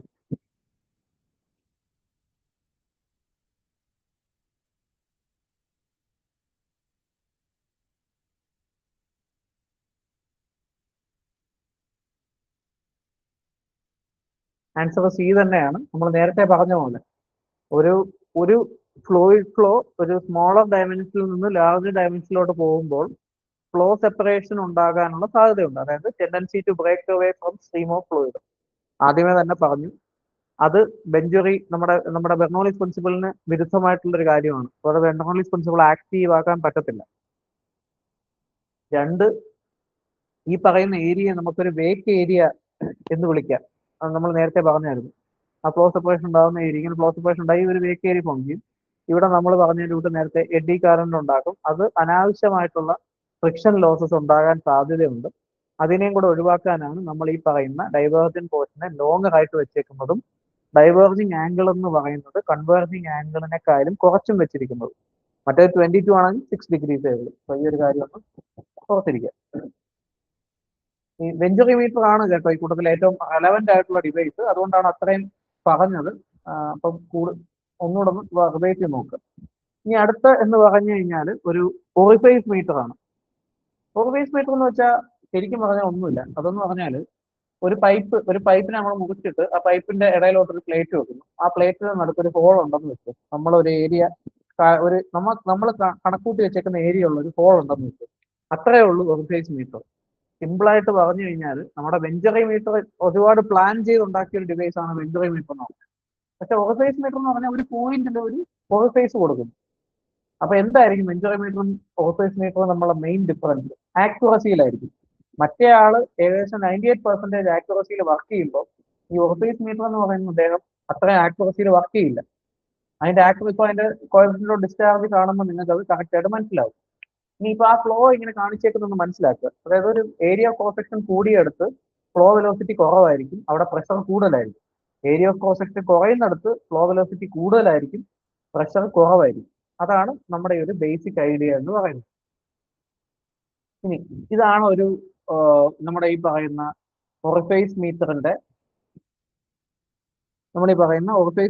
ഒരു എന്താ പറയുക, ഒരു ക്രോസ് സെക്ഷൻ എന്ന് പറയുന്നത്. നമ്മൾ നേരത്തെ പറഞ്ഞ പ്രശ്നങ്ങൾ ഇവിടെ നിലനിൽക്കുന്നുണ്ട്. അതായത് നമ്മൾ പൈപ്പ് ഡയമീറ്റർ ഡി ആണ്. ഓറിഫൈസിന്റെ ഡയമീറ്റർ D0 ആണ്. കാണുന്നുണ്ടല്ലോ, പൈപ്പ് ഡയമീറ്റർ ക്യാപിറ്റൽ D ആണ്, ഓറിഫൈസിന്റെ ഡയമീറ്റർ D0 ആണ്. അപ്പം ഒരു പൈപ്പിലൂടെ വെള്ളം ഒഴുകുമ്പോൾ നമ്മൾ അതിന്റെ ഇടയിൽ ഒരു ഓറിഫൈസ് വെച്ചാൽ പൈപ്പിന്റെ ഫ്ലോ എന്ന് പറയുന്നത് ഡി എന്ന് പറയുന്ന ക്യാപിറ്റൽ ഡി എന്ന് പറയുന്ന ഡയമീറ്ററിൽ നിന്നും D0 എന്ന് പറയുന്ന ഡയമീറ്ററിലോട്ട് കുറയും. പക്ഷേ നമ്മൾ മനസ്സിലാക്കേണ്ട കാര്യം ആ D0 എന്ന് പറയുന്ന ഡയമീറ്റർ ആയിരിക്കത്തില്ല ആ ഫ്ലോയിൽ ഉണ്ടാകുന്ന ഏറ്റവും ചെറിയ ഡയമെൻഷൻ. അതായത് ഇപ്പം കറക്റ്റ് ആയിട്ട് പറഞ്ഞു കഴിഞ്ഞാൽ നമ്മൾ ഇങ്ങനെ ഒരു കൺവേർട്ട് ചെയ്യാന്ന് വെച്ചു, ഈ ഒരു പോയിന്റിലാണ് നമ്മുടെ ഒറിഫേസ് പ്ലേസ് ചെയ്തതെന്നും വെച്ചു. പക്ഷെ ഈ ഒറിഫേസ് ഇപ്പം ഇവിടത്തെ ഫ്ലോയുടെ ഡയമീറ്റർ ഡി ആണ്, ഈ ഒറിഫേസിന്റെ അവിടെ ഫ്ലോയുടെ ഡയമീറ്റർ D0 ആണ്. പക്ഷേ ഈ ഒറിഫേസ് പാസ് ചെയ്ത് കുറച്ചും കൂടെ മുന്നോട്ട് പോയിട്ടായിരിക്കാം ഈ ഫ്ലോയുടെ ഏറ്റവും മിനിമം ക്രോസ് സെക്ഷണൽ ഡയമെൻഷൻ ഉണ്ടാവുന്നത്. ആ ഒരു പോയിന്റിനെയാണ് നമ്മൾ വീന കോൺട്രാക്റ്റ എന്ന് പറയുന്നത്. വീന കോൺട്രാക്റ്റ എന്ന് പറയുന്നത് ഒരു ഫ്ലോയിൽ ഉണ്ടാകുന്ന minimum area of cross section വരുന്ന പോയിന്റിനെയാണ് വീന കോൺട്രാക്റ്റ എന്ന് പറയുന്നത്. ആ ഒരു ഐഡിയ ഒന്ന് മനസ്സിൽ വെച്ചേക്കുക. ഓക്കെ, അപ്പം ഈ ഒരു ഐഡിയ ഒന്ന് മനസ്സിൽ വെച്ചേക്കുക. അപ്പം ഇതിൽ ഡൗട്ട് ഇല്ലെന്ന് വിചാരിക്കുന്നു. ഈ ഒറിഫേസ് മീറ്റർ എന്ന് പറയുന്നത് ഒരു ഫ്ലോ മെഷറിംഗ് ഡിവൈസ് ആണ്. ഇനി ഈ പറയുന്ന ഒറിഫേസിന്റെ ഡയമീറ്റർ ഏകദേശം ഒരു എന്താ പറയുക 0.4 മുതൽ 0.8 times diameter of the pipe ആയിരിക്കും. ഒരു ആക്യുറേറ്റ് ആയിട്ട് നമ്മളൊരു അപ്രോക്സിമേറ്റ് ചെയ്താൽ പൈപ്പിന്റെ ഡയമീറ്ററിന്റെ ഏകദേശം ഒരു പകുതി ഡയമീറ്റർ ഉള്ള ഒരു ഹോൾ ആയിരിക്കും നമ്മൾ ഒറിഫേസ് പ്ലേറ്റിന്റെ ഹോൾ ആയിട്ട് യൂഷ്വലി പ്ലേസ് ചെയ്യുക. ഇത്ര മാത്രം മനസ്സിലാക്കുക. അപ്പം നമ്മൾ നേരത്തെ വെഞ്ചുറി മീറ്ററിൽ ഒഴിവാക്കാൻ ശ്രമിച്ചതാണ് ഫ്ലോ സെപ്പറേഷൻ. ആ ഫ്ലോ സെപ്പറേഷൻ ആണ് ഒറിഫേസ് മീറ്ററിൽ ഉണ്ടാകുന്നത്. അതാണ് ഈ പറയുന്ന എഡ്ഡി കറൻസിനെ ഇവിടെ കാണിച്ചേക്കുന്നത്. നമ്മൾ എന്താണോ വെഞ്ചുറി മീറ്ററിൽ ഒഴിവാക്കാൻ ശ്രമിച്ചത് അത് ഈ ഒറിഫേസ് മീറ്ററിൽ ഉണ്ടാകും. ആ ഫ്ലോ സെപ്പറേഷൻ കാരണം നമ്മുടെ ഒറിഫേസിനെ പാസ് ചെയ്ത് കഴിഞ്ഞിട്ടും അതിനേക്കാളും ചെറിയൊരു ക്രോസ് സെക്ഷണൽ ഏരിയയിലോട്ട് ഈ ഫ്ലോ കൺവേർട്ടഡ് ആവും. ആ പോയിന്റിനെയാണ് വീന കോൺട്രാക്റ്റ എന്ന് പറയുന്നത്. അത് തിയറി ക്വസ്റ്റൻ ആയിട്ടും ചോദിച്ച് കണ്ടിട്ടുണ്ട്. ഇനി ഇതുകൊണ്ടുള്ള ദൂഷ്യവശങ്ങൾ എന്തായിരിക്കും? ഹെഡ് ലോസ് കൂടുതലായിരിക്കും. നമ്മുടെ വെഞ്ചുറി മീറ്ററിനെ അപേക്ഷിച്ച് ഹെഡ് ലോസ് എന്ന് പറയുന്നത് ഈ പറയുന്ന നമ്മുടെ ഒറിഫേസ് മീറ്ററിനകത്ത് കൂടുതലായിരിക്കും. ഇനി ഇതിനെ മനസ്സിലാക്കാൻ വേണ്ടിയിട്ടുള്ള ഒരു സംഭവമാണ് ഈ കാണിച്ചേക്കുന്നത്. നമ്മളിവിടെ A1 A2 എന്ന് പറയുന്ന രണ്ട് സെക്ഷൻസ് കൺസിഡർ ചെയ്തിട്ടുണ്ട്. അല്ല സോറി, 1, 2 എന്ന് പറയുന്ന രണ്ട് സെക്ഷൻ കൺസിഡർ. 1 എന്ന് പറഞ്ഞാൽ ഒബിയസ്ലി വെഞ്ചുറി മീറ്റർ പറഞ്ഞതിന്റെ കൂട്ട് അപ്സ്ട്രീം ഏരിയയിലുള്ള പൈപ്പിനകത്തായിരിക്കും 1 കൺസിഡർ ചെയ്തേക്കുന്നത്. ഇനി 2 എന്ന് പറയുന്ന ആളെ നമ്മൾ കൺസിഡർ ചെയ്തേക്കുന്നത് ഒറിഫേസിന്റെ അവിടെ അല്ല. അതാണ് പോയിന്റ്. ഒറിഫേസിന്റെ അവിടെ അല്ല 2 എന്ന് പറയുന്ന സെക്ഷൻ നമ്മൾ കൺസിഡർ ചെയ്തിരിക്കുന്നത് വീന കോൺട്രാക്റ്റ എന്ന് പറയുന്ന പോയിന്റിലാണ് നമ്മൾ 2 എന്ന് പറയുന്ന സെക്ഷൻ കൺസിഡർ ചെയ്തിട്ടുള്ളത്. ഇനി ഈ പറയുന്ന ഒറിഫേസിന്റെ ഏരിയ, ഈ പറയുന്ന നമ്മളിപ്പോ പറഞ്ഞു പൈപ്പിന്റെ ഏരിയ ആണ് A1, ഒറിഫേസിന്റെ ഏരിയ ആണ് A0, വീന കോൺട്രാക്റ്റഡ് ഏരിയ ആണ് A2. അങ്ങനെയെങ്കിൽ നമുക്ക് ഇതിവിടെ മനസ്സിലാക്കേണ്ട ഒരു കോഎഫിഷ്യന്റ് ഉണ്ട്. അതിനെയാണ് കോഎഫിഷ്യന്റ് ഓഫ് കോൺട്രാക്ഷൻ എന്ന് പറയുന്നത്. എത്രത്തോളം ഒറിഫേസിനെ പാസ് ചെയ്യുമ്പോൾ ഫ്ലോ കോൺട്രാക്റ്റഡ് ആയി എന്നാണ് നമ്മുടെ കോഎഫിഷ്യന്റ് ഓഫ് കോൺട്രാക്ഷൻ കാണിക്കുന്നത്. കോഎഫിഷ്യന്റ് ഓഫ് കോൺട്രാക്ഷൻ എന്ന് പറയുന്നത് area at vena contracta, area of flow at vena contracta divided by area of flow at orifice, അതായത് ഏരിയ ഓഫ് ദ ഒറിഫേസ്. ഇതാണ് കോഎഫിഷ്യന്റ് ഓഫ് കോൺട്രാക്ഷൻ. ഇതിന്റെ കൂടെ ഒന്ന് മനസ്സിലാക്കുക. അപ്പൊ നമ്മൾ ഇവിടെ കണ്ടുപിടിച്ചിരിക്കുന്ന സെക്ഷൻ 1 എന്ന് പറയുന്നത് അപ്സ്ട്രീമിലും സെക്ഷൻ 2 എന്ന് പറയുന്നത് വീന കോൺട്രാക്റ്റയിലും ആണ്. A1 ആണ് പൈപ്പിന്റെ ഏരിയ, A0 ആണ് ഒറിഫേസിന്റെ ഏരിയ, A2 ആണ് വീന കോൺട്രാക്റ്റൽ ഏരിയ എങ്കിൽ കോഎഫിഷ്യന്റ് ഓഫ് കോൺട്രാക്ഷൻ എന്ന് പറയുന്നത് vena contracta area divided by A0, അതായത് ഒറിഫേസിന്റെ ഏരിയ. അതായത് എത്രത്തോളം ഫ്ലോ കോൺട്രാക്റ്റഡ് ആയി അല്ലെങ്കിൽ ചുരുങ്ങി എന്നാണ് ഇതിൽ നിന്ന് മനസ്സിലാക്കേണ്ടത്. ഇനി നേരത്തതിൽ നിന്ന് നമ്മൾ സമാനമായ ഫോർമുല തന്നെയാണ് ഇവിടെ വരുന്നത്. അതായത് നമ്മുടെ Q, ഇപ്പൊ CD എന്ന് പറയുന്നത് മറ്റത് A1 A2 divide by root of A1 square minus A2 square into root of 2GH എന്നതാണെങ്കിൽ ഇവിടെ എന്ന് പറയുന്നത് A1 ഇവിടെ എന്ന് പറയുന്നത് Q is equal to Q എന്ന് പറയുന്നത് CD, അതായത് ആക്ച്വൽ ഡിസ്ചാർജ് എന്ന് പറയുന്നത് CD into A1 A0 divide by root of A1 square minus A0 square into root of 2GH. ഇവിടെ A1 എന്ന് പറയുന്നത് പൈപ്പിന്റെ ഏരിയ, A0 എന്ന് പറയുന്നത് ഒറിഫൈസിന്റെ ഏരിയ, റൂട്ട് ഓഫ് 2GH. ആ H എന്ന് പറയുന്നത് നമ്മൾ നേരത്തെ കണ്ട ആ പറയുന്ന ഹെഡിന്റെ ഡിഫറൻസ് ആണ് H എന്ന് പറയുന്നത്. ഇനി ഇതിനകത്ത് മറ്റൊരു കാര്യം കൂടെ പറഞ്ഞിട്ടുണ്ട്. ഈ സെക്ഷൻ 1, അതായത് നമ്മൾ പറഞ്ഞു പൈപ്പിനകത്ത് വെച്ചേക്കുന്ന സെക്ഷൻ 1 എന്ന് പറയുന്നത് നമ്മുടെ ഒരു പൈപ്പ്, അതായത് ആ ഒരു ഓറിഫേസിൽ നിന്നും ഏകദേശം 1.5 മുതൽ 2 ടൈംസ് ഡയമീറ്റർ ഓഫ് ദ ഓറിഫേസിന്റെ അപ്സ്ട്രീം ഡയറക്ഷനിലാണ് വെച്ചേക്കുക. അതായത് തൊട്ട് മുന്നത്തെ ഫിഗറിൽ ഈ പറയുന്ന 1 എന്ന് പറയുന്ന ഈ പോയിന്റ് ഉണ്ടല്ലോ, അത് ഓറിഫേസിൽ നിന്നും ഏകദേശം 1.5 to 2 times diameter of the orifice അപ്സ്ട്രീമിലോട്ട് നീക്കിയാണ് പ്ലേസ് ചെയ്യുക. 2 എന്ന് പറയുന്ന സെക്ഷൻ വീന കോൺട്രാക്റ്റയിലുമാണ് പ്ലേസ് ചെയ്യുക എന്നുള്ള കാര്യം ഒന്ന് മനസ്സിലാക്കുക. Formula 2 = CD × A1A0 / √A1² - A02 × √2GH. A1 എന്ന് പറയുന്നത് ഏരിയ ഓഫ് ദ പൈപ്പ് ആണ്, A0 എന്ന് പറയുന്നത് ഏരിയ ഓഫ് ദ ഓറിഫേസ് ആണ്, CD എന്ന് പറയുന്നത് കോഎഫിഷ്യന്റ് ഓഫ് ഡിസ്ചാർജ് ആണ്. ഇനി നേരത്തെ നമ്മൾ നമ്മുടെ വെഞ്ചുറി മീറ്ററിലെ CD എന്ന് പറയുന്നത് 0.98 ആണെങ്കിൽ ഇവിടത്തെ ഓറിഫേസ് മീറ്ററിന്റെ കോഎഫിഷ്യന്റ് ഓഫ് ഡിസ്ചാർജ് എന്ന് പറയുന്നത് 0.6 നും 0.7 ഇടയ്ക്കാണ്. നമ്മൾ യൂഷ്വലി അതിനെ ഒരു 0.68 ആയിട്ട് അസ്യൂം ചെയ്യാറുണ്ട്. ഈ ഒരു കാര്യം മനസ്സിലാക്കുക. ഇനി അടുത്ത ഒരു സംഭവമാണ് നമ്മുടെ ഹൈഡ്രോളിക് കോഎഫിഷ്യന്റ് എന്ന് പറയുന്നത്. നമ്മൾ നേരത്തെ കോഎഫിഷ്യന്റ് ഓഫ് കോൺട്രാക്ഷൻ എന്താണെന്ന് നമ്മൾ മനസ്സിലാക്കിയിരുന്നു. കോഎഫിഷ്യന്റ് ഓഫ് കോൺട്രാക്ഷൻ എന്ന് പറയുന്നത് vena contraction area divided by ഓറിഫേസിന്റെ area. Vena contraction area divided by പറയുന്ന ഓറിഫേസിന്റെ ഏരിയ. ഇനി അടുത്ത ആളെന്ന് പറഞ്ഞു കഴിഞ്ഞാൽ നമ്മുടെ എന്താ പറയുന്നത് coefficient of discharge, discharge of orifice meter എന്ന് പറയുന്നത് 0.6 to 0.7 ആണ്, 0.68. ഈ കോഎഫിഷ്യന്റ് ഓഫ് വെലോസിറ്റി എന്ന് പറയുന്നത് വീന കോൺട്രാക്റ്റ എന്ന് പറയുന്ന പോയിന്റിലെ actual velocity, actual velocity divided by theoretical velocity. ഇതാണ് കോഎഫിഷ്യന്റ് ഓഫ് വെലോസിറ്റി. അതെന്ന് പറഞ്ഞു കഴിഞ്ഞാൽ 0.98 ആ ഒരു റേറ്റിലാണ് വരിക. ഇനി കോഎഫിഷ്യന്റ് ഓഫ് ഡിസ്ചാർജ് എന്ന് പറയുന്നത് coefficient of contraction into coefficient of വെലോസിറ്റിയുടെ പ്രൊഡക്റ്റ് ആണ്. അത് ഓർത്തിരിക്കാനുള്ള എളുപ്പ വഴി എന്ന് വെച്ചാൽ ഡിസ്ചാർജ് എന്ന് പറഞ്ഞാൽ ഏരിയ ഇൻറ്റു വെലോസിറ്റി ആണല്ലോ. അപ്പോൾ ഡിസ്ചാർജ് റേഷ്യോ ആണ് coefficient of discharge, velocity ratio ആണ് coefficient of velocity, area ratio ആണ് കോഎഫിഷ്യന്റ് ഓഫ് കോൺട്രാക്ഷൻ. അപ്പോൾ area ratio into velocity ratio എന്ന് പറയുന്നത് ഡിസ്ചാർജ് റേഷ്യോയുടെ ഇക്വലന്റ് ആയിട്ട് വരും. ഇതാണ് ഈ ഒരു കാര്യം കൂടെ ഒന്ന് മനസ്സിലാക്കി വെച്ചേക്കുക. ഇനി നമ്മൾ ഇതിനകത്ത് നോക്കാൻ പോകുന്ന അടുത്തൊരാൾ എന്ന് പറയുന്നത് പിറ്റോ ട്യൂബാണ്. അപ്പം ആ പറയുന്ന പിറ്റോ ട്യൂബും അത് എങ്ങനെയാണ് ഫ്ലോ മെഷർമെന്റ് പിറ്റോ ട്യൂബിൽ നടക്കുന്നതെന്നുള്ള കാര്യങ്ങൾ നമുക്കൊന്ന് നോക്കാം. ഓക്കെ, അപ്പൊ നമ്മൾ വെഞ്ചുറി മീറ്റർ, ഓറിഫേസ് മീറ്റർ. ഇനി അടുത്ത പിറ്റോ ട്യൂബ്. പിറ്റോ ട്യൂബ് എന്ന് പറയുന്നത് ഡയറക്റ്റ് ആയിട്ട് ഡിസ്ചാർജ് തരുന്ന ഒരു ഡിവൈസ് അല്ല. പിറ്റോ ട്യൂബ് വെലോസിറ്റി ആണ് തരിക. ആ വെലോസിറ്റി, അതായത് ഒരു പോയിന്റിലെ വെലോസിറ്റി തരും. ആ വെലോസിറ്റിയെ ആ ക്രോസ് സെക്ഷണൽ ഏരിയ മറ്റും കൊണ്ട് ഗുണിക്കുമ്പോൾ നമുക്ക് അവിടുത്തെ ഡിസ്ചാർജ് കിട്ടും. ഇതാണ് ഒരു പിറ്റോ ട്യൂബിന്റെ ഐഡിയൽ എന്ന് പറയുന്നത്. ഇനി എന്താണ് ഒരു പിറ്റോ ട്യൂബിൽ നിന്ന് ഡയറക്റ്റ് ആയിട്ട് കിട്ടുന്നത് എന്ന് പറഞ്ഞു കഴിഞ്ഞാൽ, പിറ്റോ ട്യൂബിൽ നിന്ന് ഡയറക്റ്റ് ആയിട്ട് കിട്ടുന്നത് സ്റ്റാഗ്നേഷൻ പ്രഷർ എന്ന് പറയുന്ന ഒരാളെയാണ് നമുക്ക് കിട്ടുന്നത്. അപ്പൊ നമ്മുടെ ചോദ്യം എന്ന് പറഞ്ഞാൽ എന്താണ് സ്റ്റാഗ്നേഷൻ പ്രഷർ? ഇതാണ് ചോദ്യം. അതായത് ഇപ്പൊ ഉദാഹരണത്തിന് നമ്മളിപ്പോ ഒരു പൈപ്പ് ഫ്ലോ, ഈ ഒരു ഫിഗർ ഒന്ന് നോക്കാം. ഒരു പൈപ്പ് ഫ്ലോ, ആ പൈപ്പ് ഫ്ലോയിനകത്ത് ഒരു എൽ ട്യൂബ് നമ്മൾ ഇറക്കി വെച്ചു, ഒരു എൽ ഷേപ്പിലുള്ള ട്യൂബ് ഇറക്കി വെച്ചെന്ന് വിചാരിക്കുക. അതിലൊരു സ്റ്റാഗ്നേഷൻ പോയിന്റ് എന്ന് പറഞ്ഞൊരു പോയിന്റ് മാർക്ക് ചെയ്തിട്ടുള്ള കാണാമല്ലോ. അപ്പം ഇങ്ങനെ ഒരു ഒബ്സ്റ്റക്കിൾ വന്ന് ഇതിനകത്ത് പ്ലേസ് ചെയ്യുമ്പോൾ ആ പോയിന്റ് ഓഫ് കോണ്ടാക്റ്റിൽ ഈ ഫ്ലോയുടെ വെലോസിറ്റി എന്ന് പറയുന്നത് 0 മാറും. അതായത് തടസ്സം വന്ന് നിൽക്കുമ്പോൾ ആ പോയിന്റ് ഓഫ് കോണ്ടാക്റ്റിൽ വെലോസിറ്റി 0 മാറും.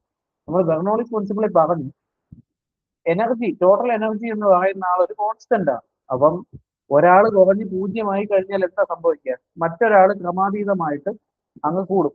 അതായത് നമ്മുടെ ഈ പറയുന്ന വെലോസിറ്റി ഹെഡ് അങ്ങ് കുറഞ്ഞു കഴിഞ്ഞാൽ ആ വെലോസിറ്റി ഹെഡിന് താരതമ്യേന ആര് കൂടും? പ്രഷർ ഹെഡ് അങ്ങ് കൂടും. അതായത് പ്രഷർ ഹെഡിന്റെ കൂടെ ഹെഡായിട്ട് വെലോസിറ്റി ഹെഡും ആക്ട് ചെയ്യും. അതാണ് സ്റ്റാഗ്നേഷൻ പ്രഷർ എന്ന് പറയുന്നത്. സ്റ്റാഗ്നേഷൻ പ്രഷർ എന്ന് പറഞ്ഞാൽ pressure at the point of stagnation. അപ്പം സ്റ്റാഗ്നേറ്റ് ചെയ്യുന്ന പോയിന്റിൽ എന്താ സംഭവിക്കുക? വെലോസിറ്റി 0 ആവും. അതുകൊണ്ട് തന്നെ വെലോസിറ്റി ഹെഡ് എന്ന് പറഞ്ഞാൽ കൈനറ്റിക് എനർജി 0 ആവും. ഈ കൈനറ്റിക് എനർജി 0 ആവുക എന്ന് വെച്ചാൽ എന്താ സംഭവിക്കുക? ആ ഒരു വാല്യൂവിൽ ഉണ്ടായിരുന്ന കൈനറ്റിക് എനർജി 0 ആവുക എന്ന് വെച്ചാൽ അത്രയും എനർജി മറ്റൊരു എനർജി ആയിട്ട് കൺവേർട്ട് ആവുക. കാരണം energy can neither be created nor B destroyed ആണ്. അപ്പം ഈ പറയുന്ന കൈനറ്റിക് എനർജി ആരായിട്ട് മാറും? പ്രഷർ എനർജി ആയിട്ട് മാറും. അപ്പൊ ആ പറയുന്ന പ്രഷർ എനർജിയുടെയും കൈനറ്റിക് എനർജിയും കൂടെ സമ്മാണ് ഈ പറയുന്ന സ്റ്റാഗ്നേഷൻ പ്രഷർ എന്ന് പറയുന്ന ആള്. അപ്പൊ നമ്മൾ മനസ്സിലാക്കേണ്ട ഒരു കാര്യം എന്ന് പറഞ്ഞാൽ സ്റ്റാഗ്നേഷൻ പ്രഷർ എന്താണ്, സ്റ്റാഗ്നേഷൻ പ്രഷർ എന്താണ് എന്നുള്ളൊരു തോട്ട് നമ്മളൊന്ന് മനസ്സിലാക്കിയിരിക്കുക. അപ്പൊ ഈ പറയുന്ന എൽ ട്യൂബിനകത്ത് കിട്ടുന്ന ഈ ഒരു ഹെഡിനെയാണ് നമ്മൾ സ്റ്റാഗ്നേഷൻ പ്രഷർ എന്ന് വിളിക്കുന്നത്. അതെന്ന് പറഞ്ഞാൽ P/ρg പ്രഷർ ഹെഡിന്റെയും ആ പോയിന്റിലെ വെലോസിറ്റി ഹെഡിന്റെയും കൂടെ സമ്മായിരിക്കും. എങ്ങനെയാ വെലോസിറ്റി ഹെഡിന്റെയും കൂടെ വരുന്നത്? കാരണം വെലോസിറ്റി ഹെഡ് സ്റ്റാഗ്നേറ്റഡ് ആകുമ്പോൾ 0 ആകുന്നു. അപ്പോഴാണ് ഈ പറയുന്ന വെലോസിറ്റി ഹെഡ് എന്ന് പറയുന്ന ആളും കൂടെ നമ്മുടെ ഒരു പിക്ചറിലോട്ട് വരുന്നത് എന്നുള്ള ഐഡിയ ഒന്ന് ഓർത്തിരിക്കുക. അപ്പം ഇതൊന്ന് അറിഞ്ഞിരിക്കുക. നമ്മുടെ സ്റ്റാഗ്നേഷൻ പ്രഷർ എന്ന് പറയുന്നത് ആ പോയിന്റിലെ P/ρg പ്രഷർ ഹെഡിന്റെയും P²/2g വെലോസിറ്റി ഹെഡിന്റെയും സമ്മായിരിക്കും എന്നുള്ള കാര്യം കൂടെ ഒന്ന് ഓർത്തിരിക്കുക. ഇനി അടുത്ത ഒരു ആളുണ്ട്. നമ്മൾ പീസോമീറ്റർ എന്ന് പറയുന്ന ഡിവൈസ് നമ്മൾ പഠിക്കും. ഒരു പോയിന്റിലെ പ്രഷർ കണ്ടുപിടിക്കാൻ വേണ്ടി യൂസ് ചെയ്യുന്ന ഒരു ഡിവൈസ് ആണ് പീസോമീറ്റർ എന്ന് പറയുന്നത്.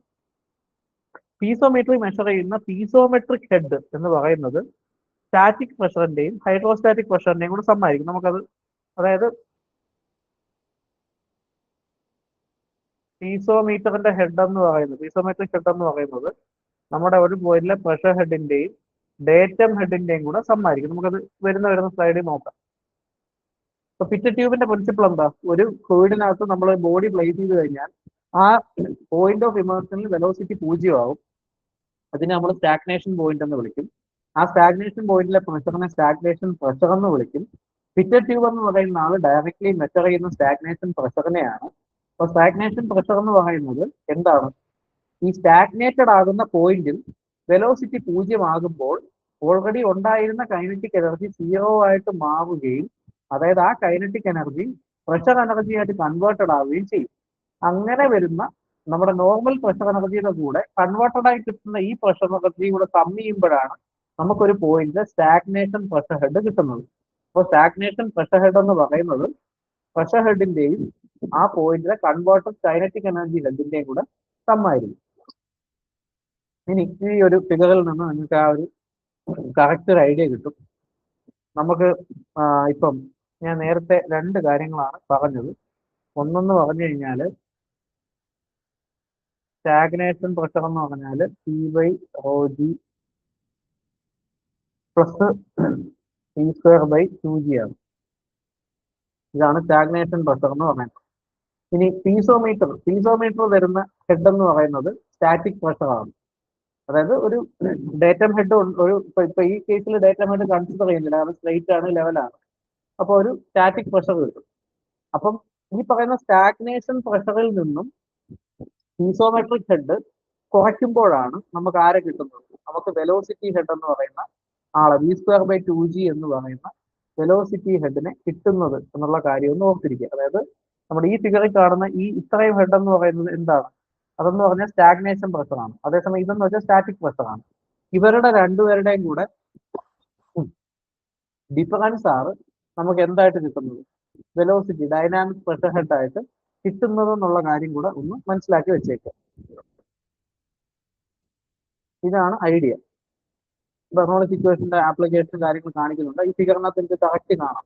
സ്റ്റാഗ്നേഷൻ പ്രഷർ കാണിച്ചിട്ടുണ്ട്, സ്റ്റാറ്റിക് പ്രഷർ കാണിച്ചിട്ടുണ്ട്. സ്റ്റാഗ്നേഷന്റെയും സ്റ്റാറ്റിക്കിന്റെയും കൂടെ ഡിഫറൻസ് ആണ് അവിടുത്തെ ഡൈനാമിക് പ്രഷർ എന്ന് പറയുന്നത് എന്നുള്ള കാര്യം ഒന്ന് അറിഞ്ഞിരിക്കുക. എത്രയേ ഉള്ളൂ. അപ്പോൾ sum of static and dynamic pressure head എന്ന് പറഞ്ഞാൽ എന്താണ്? അതാണ് സ്റ്റാഗ്നേഷൻ പ്രഷർ. അതേസമയം സ്റ്റാറ്റിക് ആൻഡ് ഹൈഡ്രോസ്റ്റാറ്റിക് പ്രഷറിന്റെ സമ്മിനെയാണ് പീസോമെട്രിക് ഹെഡ് എന്ന് വിളിക്കുന്നത്. ഇനി ഇവിടെയും നമ്മൾ മനസ്സിലാക്കേണ്ട കാര്യം, നമ്മൾ നേരത്തെ 2 കേസിൽ പറഞ്ഞു, നമുക്ക് തിയററ്റിക്കലി കിട്ടുന്ന ഡിസ്ചാർജ് ആക്ച്വൽ ഡിസ്ചാർജിനെക്കാളും കുറവായിരിക്കും. അതുപോലെ തന്നെയാണ് പീസോമീറ്ററിന്റെ കേസ്. പീസോമീറ്ററിൽ നമുക്ക് കിട്ടുന്ന വെലോസിറ്റിയാണ്. അപ്പോൾ പീസോമീറ്ററിൽ കിട്ടുന്ന വെലോസിറ്റി എന്ന് പറയുന്നത് ശരിക്കുള്ള വെലോസിറ്റിയെക്കാളും കൂടുതലായിരിക്കും. അപ്പൊ ആക്ച്വൽ വെലോസിറ്റി കണ്ടുപിടിക്കാൻ വേണ്ടി എന്ത് ചെയ്യണം? നമ്മൾ ഈ പീസോമീറ്ററിൽ നിന്ന് കിട്ടുന്ന വെലോസിറ്റിയെ ഒരു കോഎഫിഷ്യന്റ് കൊണ്ട് ഗുണിക്കണം. ആ കോഎഫിഷ്യന്റിനെയാണ് കോഎഫിഷ്യന്റ് ഓഫ് വെലോസിറ്റി എന്ന് വിളിക്കുന്നത്, CV. അതിന്റെ വാല്യൂ എന്ന് പറയുന്നത് 0.94നും 0.98നും ഇക്വലന്റ് 0.98നും ഇടയ്ക്കായിട്ട് വരും. അപ്പൊ നമ്മൾ കുറച്ച് കോഎഫിഷ്യന്റ് പഠിച്ച് പെട്ടെന്ന് റിലേറ്റ് ചെയ്യാം. വെഞ്ചറി മീറ്ററിലാകുമ്പോഴത്തേനും അത് 0.98, സർഫേസ് മീറ്റർ ആകുമ്പോഴത്തേന് 0.68. പിറ്റ് ട്യൂബിനകത്ത് കോഎഫിഷ്യന്റ് വെലോസിറ്റിയാണ്, അത് 0.94നും 0.98നും ഇടയ്ക്കാണ് വരിക. നമ്മൾ ഓർത്തിരിക്കുക. അപ്പോ ഈ ഒരു ക്വസ്റ്റ്യൻ ഒന്ന് നോക്കി.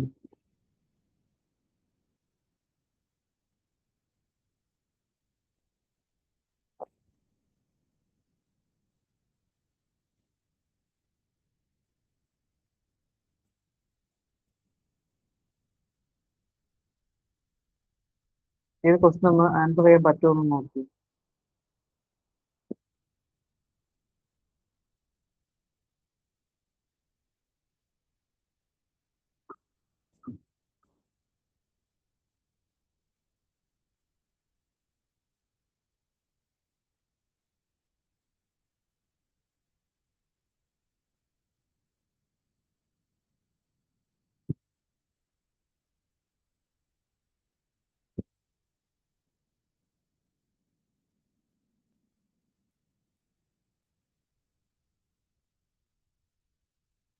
എന്താ ആൻസർ ഏതാ വരുന്നത്? ഓപ്ഷൻ എ എന്ന് പറഞ്ഞാൽ ആൻസർ തെറ്റാണ്. എന്തുകൊണ്ടാണ് ഓപ്ഷൻ എ തെറ്റാവുന്നത്? ഇപ്പൊ നമുക്ക് രണ്ട് ഓപ്ഷനിലാണ് ഡൗട്ട് വരുന്നത്. വെലോസിറ്റി അറ്റ് സ്റ്റാഗ്നേഷൻ പോയിന്റ് എന്ന് പറയുന്ന ഒരു ഓപ്ഷനും ഉണ്ട്, സ്റ്റാഗ്നേഷൻ പ്രഷറും ഉണ്ട്. എന്തുകൊണ്ടാണ് ഓപ്ഷൻ എ തെറ്റാവുന്നത്? സ്റ്റാഗ്നേഷൻ പോയിന്റിലെ വെലോസിറ്റി എത്ര? ഒന്ന് കമന്റ് ചെയ്യാവോ? സ്റ്റാഗ്നേഷൻ പോയിന്റിലെ വെലോസിറ്റി എത്ര വരും? 0 ആയിരിക്കും. അതാണ് പോയിന്റ്. അതായത് സ്റ്റാഗ്നേഷൻ പോയിന്റ് എന്ന് വെച്ചാൽ വെലോസിറ്റി 0 ആവുന്ന പോയിന്റ്. അത് 0 വെലോസിറ്റി കണ്ടുപിടിക്കേണ്ട ആവശ്യമില്ല. പിറ്റ് ട്യൂബ് എന്ന് പറയുന്ന ഡിവൈസ് മെഷർ ചെയ്യുന്നത് എന്താണ്? ഒരു ഫ്ലോയിലെ വെലോസിറ്റിയെ മെഷർ ചെയ്യാൻ വേണ്ടി യൂസ് ചെയ്യുന്ന ഒരു ഉപകരണമാണ് പിറ്റ് ട്യൂബ്. പക്ഷെ പിറ്റ് ട്യൂബ് ഏത് രൂപത്തിലാണ്? അത് നമ്മൾ പറഞ്ഞ വെഞ്ചറി മീറ്ററിലായാലും സർഫേസ് മീറ്ററിലായാലും പിറ്റ് ട്യൂബിലായാലും ഡിസ്ചാർജ് ആയാലും വെലോസിറ്റി ആയാലും കണ്ടുപിടിക്കണമെങ്കിൽ എന്ത് വേണം? പ്രഷർ ഡിഫറൻസ് അല്ലെങ്കിൽ പ്രഷർ അറ്റ് എ പോയിന്റ് കണ്ടുപിടിച്ചിട്ടാണ് വെലോസിറ്റി കണ്ടുപിടിക്കുന്നത്. ഇതിനകത്ത് ഫസ്റ്റ് ഓപ്ഷൻ ഒരിക്കലും വരത്തില്ല. കാര്യം എന്താ? വെലോസിറ്റി അറ്റ് സ്റ്റാഗ്നേഷൻ പോയിന്റ് എന്ന് വെച്ചാൽ 0 ആണ്. അപ്പൊ അത് മെഷർ ചെയ്യാൻ ഒരു എക്യുപ്മെന്റ് ആവശ്യമില്ല. അതല്ല അത് മെഷർ ചെയ്യുന്നത്. ആ പോയിന്റിലെ സ്റ്റാഗ്നേഷൻ പ്രഷറിനെയാണ് അത് മെഷർ ചെയ്യുന്നത്. പ്രഷർ ഹെഡിന്റെയും കൺവേർട്ടഡ് ആയ ഡൈനാമിക് ഹെഡിന്റെയും സമ്മായ സ്റ്റാഗ്നേഷൻ പ്രഷറിനെയാണ് കണ്ടുപിടിക്കുന്നത്. ഈ സ്റ്റാഗ്നേഷൻ പ്രഷറിൽ നിന്നും നമ്മുടെ പീസോമെട്രിക് കിട്ടുന്ന ആ ഒരു ഹെഡ് കുറച്ച് കഴിയുമ്പോൾ നമുക്ക് അവിടുത്തെ വെലോസിറ്റി ഡൈനാമിക് ഹെഡ് കിട്ടും. സിമ്പിൾ ആയിട്ട് പറഞ്ഞാൽ ഇത്രയേ ഉള്ളൂ. ഏത് വെലോസിറ്റിയിൽ നിന്നാണ് സ്റ്റാഗ്നേഷൻ പോയിന്റിൽ അത് 0യിലോട്ട് മാറുന്നത്, അതായിരിക്കും അതിന് കറസ്പോണ്ടിങ് ആയിരിക്കുന്ന കൈനറ്റിക് എനർജിയുടെ ചേഞ്ച്.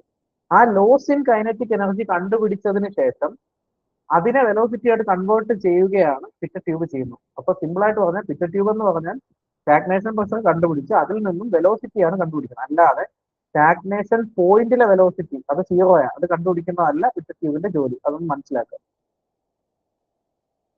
ഇനി അടുത്തൊരു ചോദ്യം.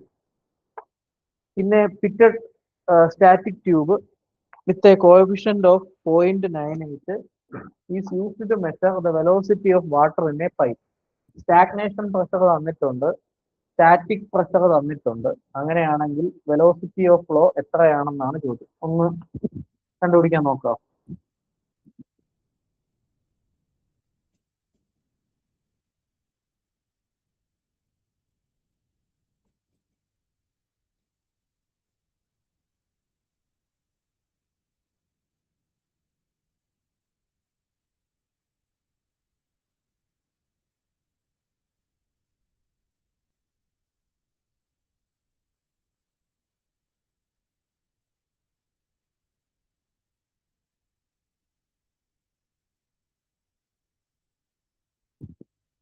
ഒന്ന് ചെയ്തു നോക്കാൻ ശ്രമിക്കാമോ? അല്ല, അതിനു മുന്നേ എന്താണ് ഒരു പിറ്റഡ് സ്റ്റാറ്റിക് ട്യൂബ്? എൻ്റെ അതിന്റെ ഫിഗർ ഇല്ല. പിറ്റഡ് സ്റ്റാറ്റിക് ട്യൂബ് എന്ന് പറഞ്ഞാൽ നമ്മൾ പറഞ്ഞു നേരത്തെ, പിറ്റഡ് ട്യൂബ് എന്ന് പറഞ്ഞാൽ സ്റ്റാഗ്നേഷൻ പ്രഷർ കണ്ടുപിടിച്ച് പീസോമീറ്ററിന്റെ ഹെൽപ്പോട് കൂടി അത് തമ്മിൽ ഡിഫറൻറ്റ് ചെയ്ത് നമുക്കൊരു എന്താ പറയുന്നത് ഡൈനാമിക് ഹെഡിന്റെ ചേഞ്ച് കണ്ടുപിടിച്ച് അതിൽ നിന്ന് വെലോസിറ്റിയാണ് നമ്മൾ സാധാ കണ്ടുപിടിക്കുന്നത്. പിറ്റഡ് സ്റ്റാറ്റിക് ട്യൂബ് എന്ന് പറഞ്ഞാൽ അതൊരു പിറ്റഡ് ട്യൂബിന്റെ ഒരു മോഡിഫൈഡ് വെർഷൻ ആണ്. അതിൽ നിന്ന് നമുക്ക് ഈ സ്റ്റാഗ്നേഷൻ പ്രഷറും നമ്മുടെ സ്റ്റാറ്റിക് പ്രഷറും ഒരുപോലെ കണ്ടുപിടിക്കാൻ പറ്റും. അതുകൊണ്ട് തന്നെ നേരിട്ട് നമുക്ക് ആ ഡിഫറൻസ് കണ്ടുപിടിച്ച് നമ്മൾ പറഞ്ഞ മെക്കാനിസം ഈ പറയുന്ന പീസോമീറ്ററും പിക്കറ്റ്യൂബും രണ്ട് സെപ്പറേറ്റ് ഡിവൈസസ് യൂസ് ചെയ്യാതെ ഒരൊറ്റ ഡിവൈസ് തന്നെ യൂസ് ചെയ്ത് ഇതിനെ മൊത്തത്തിൽ കണ്ടുപിടിക്കാൻ പറ്റുന്ന ഡിവൈസ് ആണ് പിക്കറ്റ് സ്റ്റാറ്റിക് ട്യൂബ് എന്ന് പറയുന്നത്. ഇതൊന്ന് ചെയ്തു നോക്കാൻ പറ്റുമോ? ഒന്ന് ചെയ്തിട്ടൊന്ന് കമന്റ് ചെയ്ത ആൻസർ.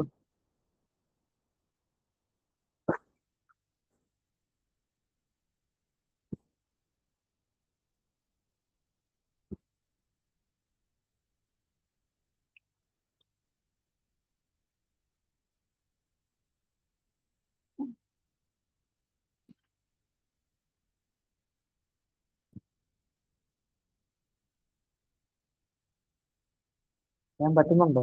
ശ്രമിക്കുകയാണോ അല്ലേ?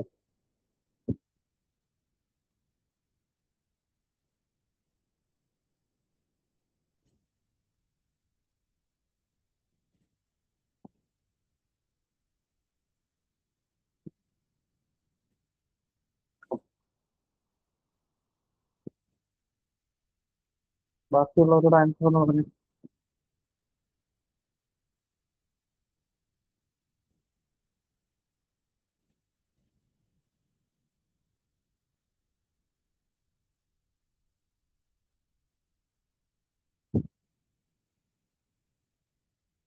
നമുക്ക് ഈ ക്വസ്റ്റിന്റെ ആൻസർ നമുക്ക് കുറച്ചും കൂടെ ഡീറ്റെയിൽ ആയിട്ട് നമുക്ക് എന്താ പറയുന്നത് നേരത്തെ ഫിഗർ വെച്ച് തന്നെ നോക്കാം. ഇവിടെ ഇപ്പം ഗൂഗിൾ പറഞ്ഞ answer B, option B correct ആണ്. അപ്പൊ നമുക്ക് ഒന്നും കൂടെ നമുക്കൊന്ന് നോക്കാം. അതായത് നമ്മുടെ ഈ പറയുന്ന പീസോമീറ്റർ ഞാൻ പറഞ്ഞു, ഈ പിറ്റഡ് സ്റ്റാറ്റിക് ട്യൂബ് എന്ന് പറയുന്നത് നമ്മുടെ ഈ പറയുന്ന പിറ്റഡ് ട്യൂബിന്റെ ഒരു എന്താ പറയുന്ന ഒരു മോഡിഫൈഡ് വെർഷൻ തന്നെയാണ്. അപ്പൊ നമുക്ക് അതിനെ എന്ന് വെച്ചാൽ നമുക്ക് പിറ്റഡ് ട്യൂബിനകത്തുനിന്ന് നമുക്ക് എന്താ സ്റ്റാഗ്നേഷൻ പ്രഷർ കിട്ടും. പീസോമീറ്ററിനകത്ത് നമുക്ക് അവിടുത്തെ പീസോമെട്രിക് ഹെഡ് കിട്ടും. ഇത് തമ്മിൽ ഡിഫറൻസ് ചെയ്യുമ്പോൾ നമുക്ക് അവിടുത്തെ വെലോസിറ്റി ഹെഡ് കിട്ടും. ആ വെലോസിറ്റി ഹെഡിൽ നിന്നും വെലോസിറ്റി കണ്ടുപിടിക്കുന്നതാണ് നമ്മുടെ മെക്കാനിസം. ഇത് ഒന്നിച്ച് തരുന്നു എന്നുള്ളതേ ഉള്ളൂ പിറ്റഡ് സ്റ്റാറ്റിക് ട്യൂബിന്റെ മീനിങ്. നമുക്ക് ഈ ഒരു ക്വസ്റ്റ്യനെ നമുക്ക് നമ്മൾ പഠിച്ച ആ ഒരു ഫിഗറുമായിട്ട് താരതമ്യം ചെയ്തൊന്ന് മനസ്സിലാക്കാൻ നോക്കാം. ഒരു പിറ്റഡ് സ്റ്റാറ്റിക് ട്യൂബിന്റെ കോഎഫിഷ്യന്റ് വെലോസിറ്റി കോഎഫിഷ്യന്റ് 0.98 അതവിടെ കിടന്നുണ്ട്. അത് നമുക്ക് ഏറ്റവും ലാസ്റ്റ് യൂസ് ചെയ്താൽ മതി. ഇവിടെ രണ്ട് ആൾക്കാരെ പറഞ്ഞിട്ടുണ്ട്.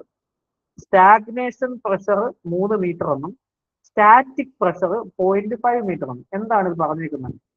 നമ്മുടെ ഈ പ്രഷറിനകത്ത് ഇതാണ് ഈ ഒരു ഫിഗർ. നിങ്ങൾ ഈ പി പി ടി കിട്ടുമ്പോൾ ഈ ഒരു ഫിഗർ ഒന്ന് നോക്കിക്കോണേ. ഈ പറയുന്ന സ്റ്റാഗ്നേഷൻ പ്രഷർ എന്ന് പറയുന്നത് ഈ ഹെഡാണ് 3 മീറ്റർ. ഇതാണ് 3 മീറ്റേഴ്സ് തന്നേക്കുന്നത്. സ്റ്റാറ്റിക് പ്രഷർ നമ്മുടെ പീസോമീറ്റർ മെഷർ ചെയ്യുന്ന ആ സാധനം അതാണ് 0.5 മീറ്റർ തന്നിരിക്കുന്നത്. ക്വസ്റ്റിനകത്ത് 3 മീറ്റർ എന്ന് പറയുന്നത് സ്റ്റാഗ്നേഷൻ പ്രഷറും 0.5 എന്ന് പറയുന്നത് സ്റ്റാറ്റിക് പ്രഷറുമാണ്. അപ്പം ഇത് നമ്മുടെ ഡിഫറൻസ് എന്തായിരിക്കും? ശരിക്കും എന്താ സംഭവിച്ചത്?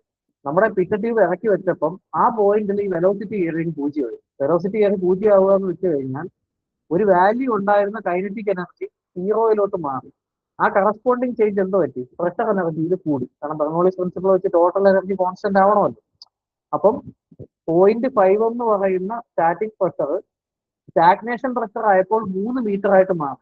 അപ്പൊ ഇവര് തമ്മിലുള്ള ഡിഫറൻസ് ആരായിരിക്കും? അതാണ് നമ്മുടെ ഡൈനാമിക് പ്രഷർ എന്ന് പറയുന്ന ആളെന്ന് പറയുന്നത്. അപ്പൊ ഡൈനാമിക് പ്രഷർ എത്ര കിട്ടും? 3 മൈനസ് 0.5 എന്ന് പറയുന്നത് 2.5 മീറ്റർ കിട്ടും. ഈ 2.5 മീറ്റർ എന്ന് വെച്ചാൽ എന്താ? v²/2g ആണ് ഈ പറയുന്ന 2.5 മീറ്റർ എന്ന് പറയുന്നത്. v²/2g ആണ് ഈ പറയുന്ന 2.5 മീറ്റർ. അപ്പൊ ഈ v എന്ന് പറഞ്ഞാൽ എന്താ? തിയററ്റിക്കൽ വെലോസിറ്റിയാണ്. എന്താ വരും? √2gh വരും. 2 ഇൻറ്റു 9.81 ഇൻറ്റു h വരും. h എന്ന് പറഞ്ഞാൽ 2.5. ഇതിന്റെ ആൻസർ കിട്ടും തിയററ്റിക്കൽ വെലോസിറ്റി. അതിനെ നമ്മുടെ കോഎഫിഷ്യന്റ് ഓഫ് വെലോസിറ്റി കൊണ്ട് മൾട്ടിപ്ലൈ ചെയ്താൽ നമുക്ക് ആക്ച്വൽ വെലോസിറ്റി കിട്ടും. സിമ്പിൾ ആയിട്ട് പറഞ്ഞാൽ സ്റ്റാഗ്നേഷൻ പ്രഷർ ഉണ്ട്, സ്റ്റാറ്റിക് പ്രഷർ ഉണ്ട്. സ്റ്റാറ്റിക് പ്രഷർ ആണ് ഒരു ഒബ്സ്ട്രക്ഷനും ഇല്ലാതെ ഫ്ലോ നടക്കുമ്പോൾ അവിടുത്തെ പ്രഷർ ഹെഡ്. നമ്മളൊരു പിറ്റഡ് ട്യൂബ് കൊണ്ട് വെച്ചപ്പോൾ ആ പോയിന്റിൽ വെലോസിറ്റി 0 മാറും. അപ്പൊ ആ ചേഞ്ച് ഇൻ കൈനറ്റിക് എനർജി എന്തായി? ഇൻക്രീസ് ഇൻ പ്രഷർ എനർജി ആയിട്ട് മാറും. അപ്പോൾ അത് സ്റ്റാറ്റിക് പ്രഷർ ഹെഡ് ആയിട്ട് മാറും.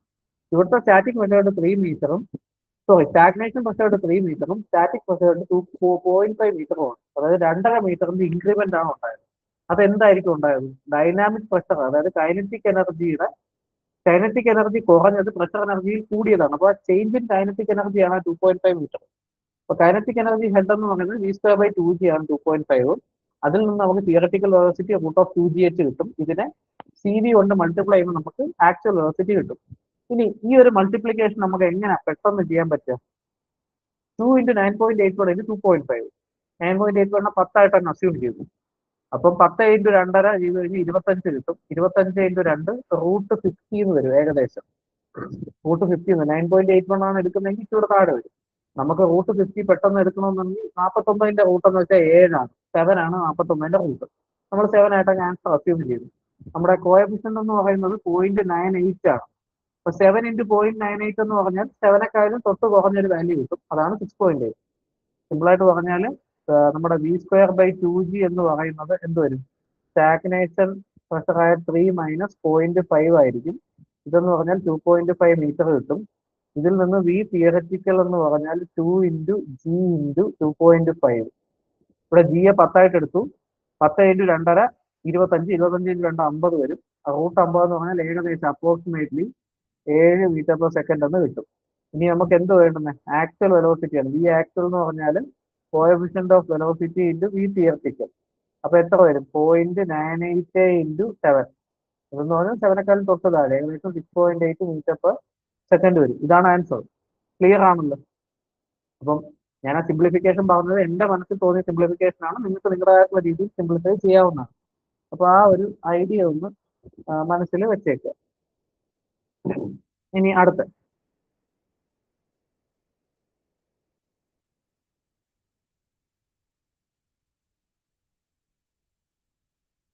in a fluid flow, the line of constant piezometric head passes through 2 points which have the same.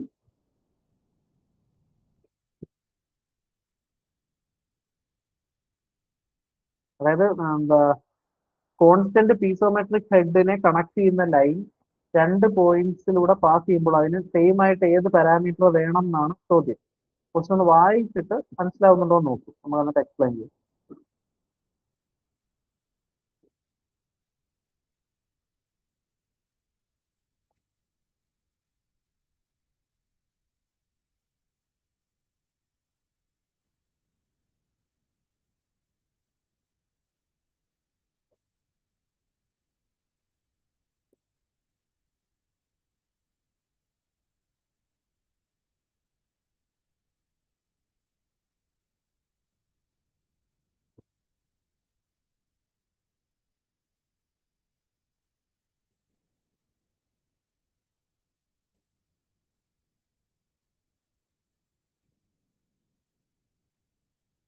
Answer ഒന്ന് കമന്റ് ചെയ്യാമോ?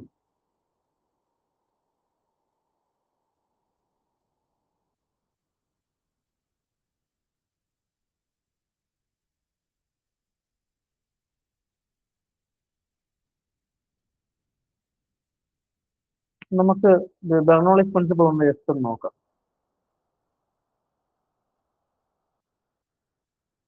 P/ρg plus v²/2g plus z എന്ന് പറയുന്ന ആള് ഒരു കോൺസ്റ്റന്റ് ആണ്. ഇതാണല്ലോ നമ്മുടെ ബെർണോളിസ് ഇക്വേഷൻ എന്ന് പറയുന്നത്. അപ്പം എന്താണ് പീസോമെട്രിക് ഹെഡ് എന്നുള്ളത് നമുക്ക് മനസ്സിലാക്കാം. പീസോമെട്രിക് ഹെഡ് എന്ന് പറയുന്നത് പ്രഷർ ഹെഡിന്റെയും ഡേറ്റം ഹെഡിന്റെയും കൂടെ സമ്മിനെയാണ് നമ്മൾ പീസോമെട്രിക് ഹെഡ് എന്ന് വിളിക്കുന്നത്. പീസോമെട്രിക് ഹെഡ് എന്ന് പറയുന്നത് നമ്മുടെ പ്രഷർ ഹെഡ് ഉണ്ടല്ലോ, P/ρg ആണ് പ്രഷർ ഹെഡ്. ഈ പ്രഷർ ഹെഡിന്റെയും നമ്മുടെ ഡേറ്റം ഹെഡിന്റെയും കൂടെ സമ്മിനെയാണ് നമ്മൾ പീസോമെട്രിക് ഹെഡ് എന്ന് വിളിക്കുന്നത്. ഓക്കെ ആണോ? ഇത് ക്ലിയർ ആണല്ലോ? ഇനി ചോദ്യം എന്താണ്? ഒരു ഫ്ലൂയിഡ് ഫ്ലോയിൽ കോൺസ്റ്റന്റ് പീസോമെട്രിക് ഹെഡിന്റെ ലൈൻ 2 പോയിന്റിലൂടെ പാസ് ചെയ്യുമ്പോൾ അതിന് സെയിം ആയ ഏത് പാരാമീറ്റർ വേണം എന്നുള്ളതാണ് ചോദ്യം. ചോദ്യത്തിൽ തന്നെ പറയുന്നുണ്ട് പീസോമെട്രിക് ഹെഡ് എന്ന് പറയുന്ന ആള് കോൺസ്റ്റന്റ് ആണ്. Line of constant piezometric head എന്നാണ് പറയുന്നത്. പീസോമെട്രിക് ഹെഡ് കോൺസ്റ്റന്റ് ആവണമെങ്കിൽ ആരൊക്കെ കോൺസ്റ്റന്റ് ആയിരിക്കണം? P/ρgയും ഇസഡും ഓൾറെഡി കോൺസ്റ്റന്റ് ആണ്. കോൺസ്റ്റന്റ് പീസോമെട്രിക് ഹെഡിൽ P/ρgയും ഇസഡും കോൺസ്റ്റന്റ് ആണ്. അപ്പം നമുക്ക് അറിയാവുന്ന ഒരു കാര്യമുണ്ട്. എന്താണ്? P/ρg plus v²/2g plus z എന്ന് പറയുന്നത് കോൺസ്റ്റന്റ് ആണ്. സിംപിളി നമുക്ക് ഒന്നുകൂടെ ഇതിനെ ഞാൻ ഒന്ന് മാറ്റി എഴുതുകയാണ്. Piezometric head plus B square by 2g എന്ന് പറയുന്നത് ഒരു കോൺസ്റ്റന്റ് ആണെന്നും നമുക്ക് ഇത് പറയാമല്ലോ, തർക്കമില്ലല്ലോ. P by rho G plus B square by 2g plus Z is equal to constant ആണെങ്കിൽ അതിനകത്ത് പ്രഷർ ഹെഡിന്റെയും ഡേറ്റ ഹെഡിന്റെയും കൂടെ സമ്മിനെയാണ് നമ്മൾ പീസോമെട്രിക് ഹെഡ് എന്ന് വിളിക്കുന്നത്. പ്രഷർ ഹെഡിന്റെയും ഡേറ്റ ഹെഡിന്റെയും കൂടെ സമ്മിനെയാണ് പീസോമെട്രിക് ഹെഡ് എന്ന് വിളിക്കുന്നത്. അപ്പൊ നമുക്ക് പറയാൻ പറ്റും, എന്ത് പറയാൻ പറ്റും? പീസോമെട്രിക് ഹെഡിന്റെയും വെലോസിറ്റി ഹെഡിന്റെയും കൂടെ സമ്മ് ഒരു കോൺസ്റ്റന്റ് ആണെന്ന് പറയാമല്ലോ, അങ്ങനെയും പറയാമല്ലോ. ഇവിടെ പറഞ്ഞേക്കുന്നത് line of constant piezometric head ആണ്. അതായത് പീസോമെട്രിക് ഹെഡ് ഓൾറെഡി കോൺസ്റ്റന്റ് ആണ്. അപ്പോ ആര് കോൺസ്റ്റന്റ് ആവും? ഒബ്വിയസ്ലി വെലോസിറ്റി ഹെഡും ഒരു കോൺസ്റ്റന്റ് ആയിരിക്കണം. പീസോമെട്രിക് ഹെഡ് ഒരു കോൺസ്റ്റന്റ് ആയിട്ട് നിലനിൽക്കണമെങ്കിൽ മറ്റേ ആൾ ഒരു കോൺസ്റ്റന്റ് ആയിരിക്കണം. കാരണം അയാൾ കൂടിയോ കുറയോ ചെയ്തു കഴിഞ്ഞാൽ കറസ്പോണ്ടിങ് ആയിട്ട് ഇയാളും കുറയോ കൂടിയോ ചെയ്തേ പറ്റത്തുള്ളൂ, ബെർണോളിസ് പ്രിൻസിപ്പിൾ സാറ്റിസ്ഫൈ ചെയ്യണമെങ്കിൽ. സോ എന്തായിരിക്കും ആൻസർ? വെലോസിറ്റി ആയിരിക്കും ആൻസർ. ഞാൻ ഒരിക്കൽ കൂടെ എക്സ്പ്ലെയിൻ ചെയ്യാം. ബെർണോളിസ് പ്രിൻസിപ്പിൾ പറയുന്നത് പ്രഷർ ഹെഡിന്റെയും വെലോസിറ്റി ഹെഡിന്റെയും ഡേറ്റം ഹെഡിന്റെയും സം എന്ന് പറയുന്നത് ഒരു കോൺസ്റ്റന്റ് ആണ്. പീസോമെട്രിക് ഹെഡ് എന്ന് പറയുന്നത് പ്രഷർ ഹെഡിന്റെയും ഡേറ്റം ഹെഡിന്റെയും കൂടെ സമ്മാണ്. അപ്പോൾ ബെർണോളിസ് പ്രിൻസിപ്പിളിനെ ഞാൻ ഒന്ന് മാറ്റി എഴുതി. പീസോമെട്രിക് ഹെഡിന്റെയും വെലോസിറ്റി ഹെഡിന്റെയും കൂടെ സം എന്ന് പറയുന്നത് ഒരു കോൺസ്റ്റന്റ് ആണെന്ന് ഞാൻ അങ്ങ് എഴുതി. ക്വസ്റ്റ്യനിൽ പറഞ്ഞിട്ടുണ്ട് line of constant piezometric head എന്ന്. അതായത് പീസോമെട്രിക് ഹെഡ് കോൺസ്റ്റന്റ് ആണ്.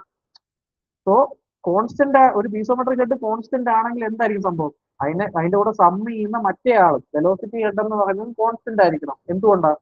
അല്ലെങ്കിൽ ബെർണോളിസ് പ്രിൻസിപ്പിൾ സാറ്റിസ്ഫൈഡ് ആവില്ല. കാരണം ഒരാൾ മാറിയാൽ മറ്റേ ആൾ അതിനനുസരിച്ച് മാറണം. അതായത് ഒരാൾ കൂടിയാൽ മറ്റേ ആൾ പ്രൊപ്പോർഷണൽ ആയിട്ട് കുറഞ്ഞാലേ ബെർണോളിസ് പ്രിൻസിപ്പിൾ എപ്പോഴും സാറ്റിസ്ഫൈഡ് ആയിട്ട് ഇരിക്കത്തുള്ളൂ. ആ ഒരു കാര്യം ഒന്ന് ഓർത്തിരിക്കുക. ക്ലിയർ ആയെന്ന് മനസ്സിലാവുന്നു. അപ്പം പീസോമെട്രിക് ഹെഡ് കോൺസ്റ്റന്റ് ആകണമെങ്കിൽ അതിന്റെ കൂടെ സമ്മായിട്ട് വരുന്ന വെലോസിറ്റി ഹെഡും കോൺസ്റ്റന്റ് ആയിരിക്കണം. വെലോസിറ്റി ഹെഡ് കോൺസ്റ്റന്റ് ആകുമെങ്കിൽ വെലോസിറ്റി എന്ന് പറയുന്നതാണ് കോൺസ്റ്റന്റ്. വെലോസിറ്റി പൊട്ടൻഷ്യൽ എന്ന് പറയുന്നത് നമ്മൾ ഫ്ലൂയിഡ് കൈനമാറ്റിക്സിൽ പഠിച്ചിട്ടുള്ളതാണ്. ഇത് ഈ ക്വസ്റ്റിനകത്ത് ആർക്കെങ്കിലും ഡൗട്ട് ഉണ്ടോ? ഒരു അത്യാവശ്യം ഒരു വേണ്ടപ്പെട്ട ഒരു തിയറി ക്വസ്റ്റ്യൻ ആണ്. ഒരു ഐഡിയ കിട്ടാൻ വേണ്ടിയിട്ടാണ് ഇത് പറഞ്ഞത്. മനസ്സിലായോ? നമുക്ക് അടുത്ത ക്വസ്റ്റിലോട്ട് പോകാമല്ലോ അല്ലേ? ഓക്കെ. അപ്പം ഇതാണ് ഞാൻ പറഞ്ഞ കാര്യം തന്നെയാണ്. According to Bernoulli's equation piezometric ഹെഡിന്റെ വെലോസിറ്റി ഹെഡും റിമെയിൻ കോൺസ്റ്റന്റ് ആണ്. പീസോമെട്രിക് ഹെഡ് കോൺസ്റ്റന്റ് ആവണമെങ്കിൽ വെലോസിറ്റി ഹെഡ് ഒരു കോൺസ്റ്റന്റ് ആവണം. വിച്ച് മീൻസ് ദാറ്റ് വെലോസിറ്റി ഒരു കോൺസ്റ്റന്റ് ആയിരിക്കും. അടുത്തൊരു question. Water is flowing through a pipe having diameter 300 mm and 200 mm at bottom and upper end respectively.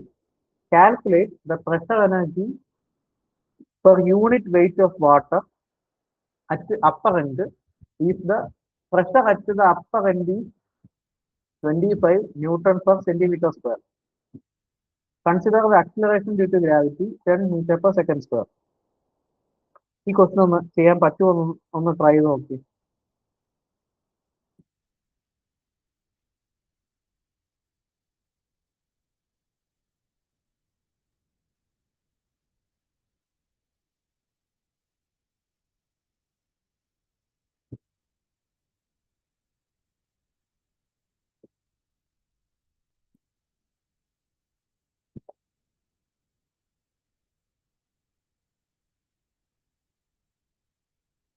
കണ്ടുപിടിക്കാമോ? അതായത് ഒരു water flow ചെയ്യുന്ന പൈപ്പിന്റെ ഡയമീറ്ററും കാര്യങ്ങളൊക്കെ തന്നിട്ടുണ്ട്. അവിടുത്തെ ഒരു pressure energy per unit weight ആണ് നമുക്ക് കണ്ടുപിടിക്കേണ്ടത്.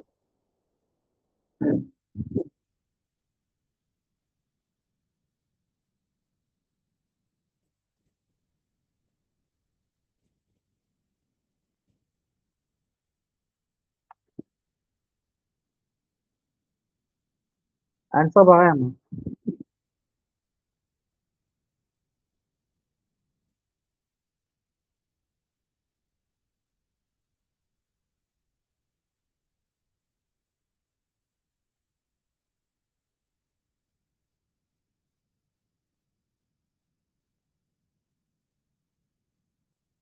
ഓക്കെ.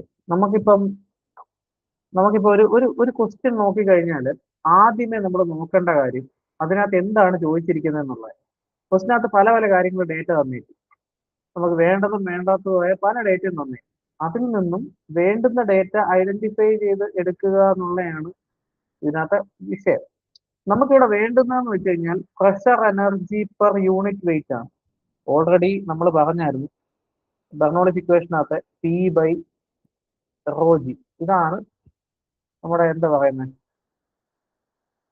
പ്രഷർ എനർജി പെർ നമ്മുടെ യൂണിറ്റ് വെയിറ്റ് എന്ന് പറയുന്ന ആൾ എന്ന് പറയുന്നത് പി ബൈ റോ ജി ആണ്. ഇയാളെയാണ് നമുക്ക് എന്താ പറയുന്നത് കണ്ടുപിടിക്കേണ്ടത്. പി ബൈ റോ ജി ആണ് കണ്ടുപിടിക്കേണ്ടത്.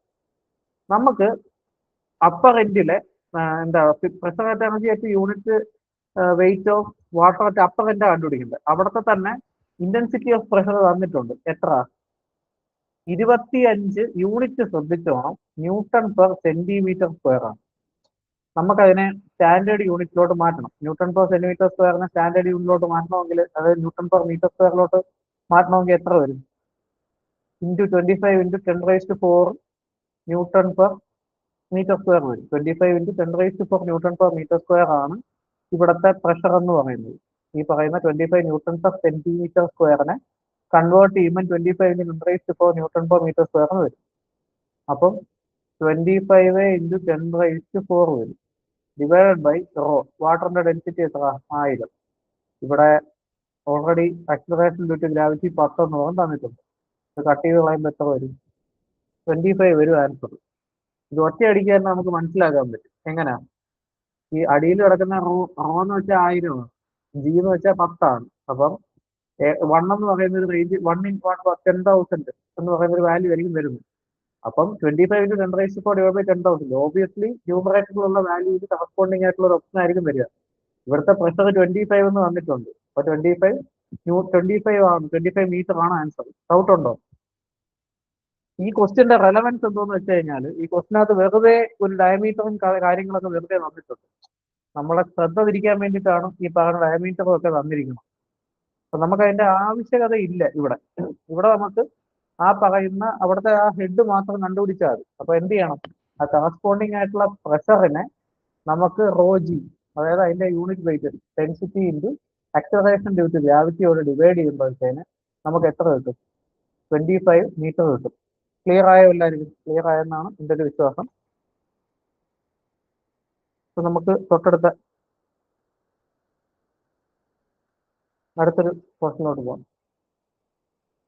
അപ്പോൾ ഇതാണ് പി ബൈ റോ ജി എന്ന് പറയുന്നതാണ് പ്രഷർ ഹെഡ് അല്ലെങ്കിൽ pressure energy per unit weight എന്ന് പറയുന്നത്. ഈ ഒരു സൊല്യൂഷൻ അത് ചെറിയൊരു മിസ്റ്റേക്ക് ഉണ്ട്. 2.5 അല്ല 25 ആണ് ആൻസർ വരുന്നത്. ഇനി അടുത്തൊരു ക്വസ്റ്റ്യൻ. ഈ water is flowing through a pipe of 5 centimeter diameter under a pressure of 20 Newton per centimeter square and a mean velocity of 2 meter per second. Kinetic head എത്ര വരുമെന്നാണ് ചോദ്യം. ഒന്ന് ചെയ്ത് നോക്കാം. ചെയ്ത് നോക്കിയിട്ട് ആൻസർ പറയാം.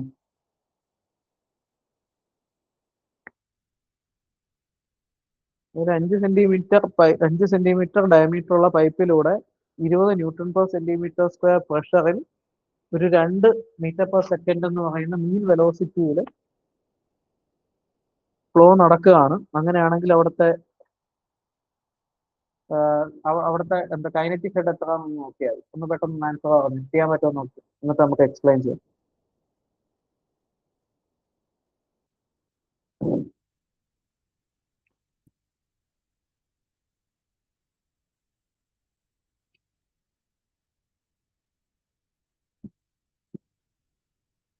ചെയ്ത് നോക്കിക്കേ, ഇത് ആൻസർ കിട്ടുന്നുണ്ടോ?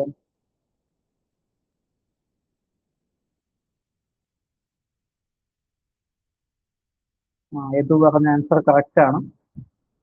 0.204 ആണ്. എങ്ങനെ വരിക? ഇവിടെയും ഒരു ഡയമീറ്ററും കാര്യങ്ങളും പ്രഷറും ഒക്കെ തന്നിട്ടുണ്ട്. നമുക്കിവിടെ വേണ്ടുന്നത് കൈനറ്റിക് ഹെഡ് ആണ്. കൈനറ്റിക് ഹെഡ് അല്ലെങ്കിൽ ഡൈനാമിക് ഹെഡിനെ എങ്ങനെ നമുക്ക് കണ്ടുപിടിക്കാൻ പറ്റുന്നത്? v²/2g ആണ് ഈ പറയുന്ന കൈനറ്റിക് ഹെഡ് എന്ന് പറയുന്ന ആള്. വെലോസിറ്റി എന്ന് പറഞ്ഞാൽ 2 ഇൻറ്റു 2 സ്ക്വയർ, ഇനി 2 ഇൻറ്റു 9.81 അല്ലേ വരിക? എത്ര വരും? 2 ഡിവൈഡഡ് ബൈ 9.81, ഇപ്പം 0.204 ആയിരിക്കും ആൻസർ വരിക. എപ്പോഴും ഞാൻ പറഞ്ഞ കാര്യം ഓർക്കുക, എന്താണ് ചോദിച്ചിരിക്കുന്നത് നോക്കുക, അത് ഓപ്ഷൻ ആയിട്ട് കാണിച്ചേക്കുന്ന ആൾ എന്താണെന്ന് നോക്കുക. അപ്പം ഇപ്പം വെലോസിറ്റി ഹെഡായി ചോദിച്ചിട്ടുള്ളൂ, അതായത് v²/2g ചോദിച്ചിട്ടുള്ളൂ. അത് ചോദിക്കുന്ന ഒരു സ്ഥലത്ത് നമുക്ക് കൂടുതൽ ഡേറ്റയുടെ ആവശ്യകത ഇല്ല. അപ്പം ഇവിടെ നമുക്ക് വെലോസിറ്റി മാത്രം മതി. വെലോസിറ്റി തന്നിട്ടുണ്ട്, 2 തന്നിട്ടുണ്ട്. 2 × 2 ഡിവൈഡഡ് ബൈ 2g, 209.81. അത് ചെയ്യുമ്പോൾ 0.204 എന്ന് പറയുന്ന ഒരു ആൻസർ കിട്ടും.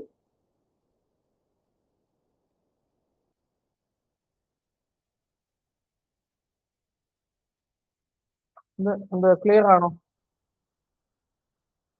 ഓക്കെ ആണോ ഈ ഒരു കേസ്?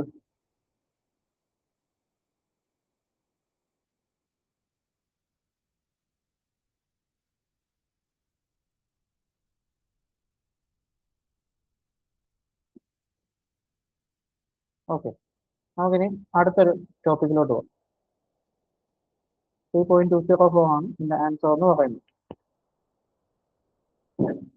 അപ്പം ഇതൊരു എന്താണ്, the reading of a differential manometer of a venturi meter place that 45 degree to the horizontal is 11 centimeter. If the venturimeter is turned to horizontal position, അതായത് ഒരു ഡിഫറൻഷ്യൽ മാനോമീറ്റർ ഒരു 45 ഡിഗ്രി ചരിച്ചു വെച്ചിരിക്കുന്ന ഒരു വെഞ്ചുറിമീറ്ററിൽ പ്ലേസ് ചെയ്തിരിക്കുന്ന മാനോമീറ്ററിന്റെ റീഡിംഗ് എന്ന് പറയുന്നത് 11 സെന്റിമീറ്റർ ആണ്. അങ്ങനെയാണെങ്കിൽ ഈ മാനോമീറ്ററിനെ ഒരു ഹൊറിസോണ്ടൽ പൊസിഷനിലോട്ട് മാറ്റി വെച്ചാൽ ഈ പറയുന്ന മാനോമെട്രിക് റീഡിംഗ് അല്ലെങ്കിൽ മാനോമീറ്ററിന്റെ റീഡിംഗ് എങ്ങനെ മാറും എന്നുള്ളതാണ് ചോദ്യം. ഒന്നുകൂടെ ക്വസ്റ്റ്യൻ പറയാം. 45 ഡിഗ്രി ഇൻക്ലിനേഷനിൽ ചരിച്ചു വെച്ചിരിക്കുന്ന ഒരു വെഞ്ചുറിമീറ്ററിൽ ഘടിപ്പിച്ചിരിക്കുന്ന ഒരു ഡിഫറൻഷ്യൽ മാനോമീറ്റർ, അതിന്റെ റീഡിംഗ് എന്ന് പറയുന്നത് 11 സെന്റിമീറ്റർ ആണ് നമുക്ക് ലഭിച്ചത്. ഈ വെഞ്ചുറിമീറ്ററിനെ ഹൊറിസോണ്ടൽ ആക്കി വെച്ചാൽ ഈ പറയുന്ന മാനോമെട്രിക് റീഡിംഗ് മാറുമോ എന്നുള്ളതാണ് ചോദ്യം.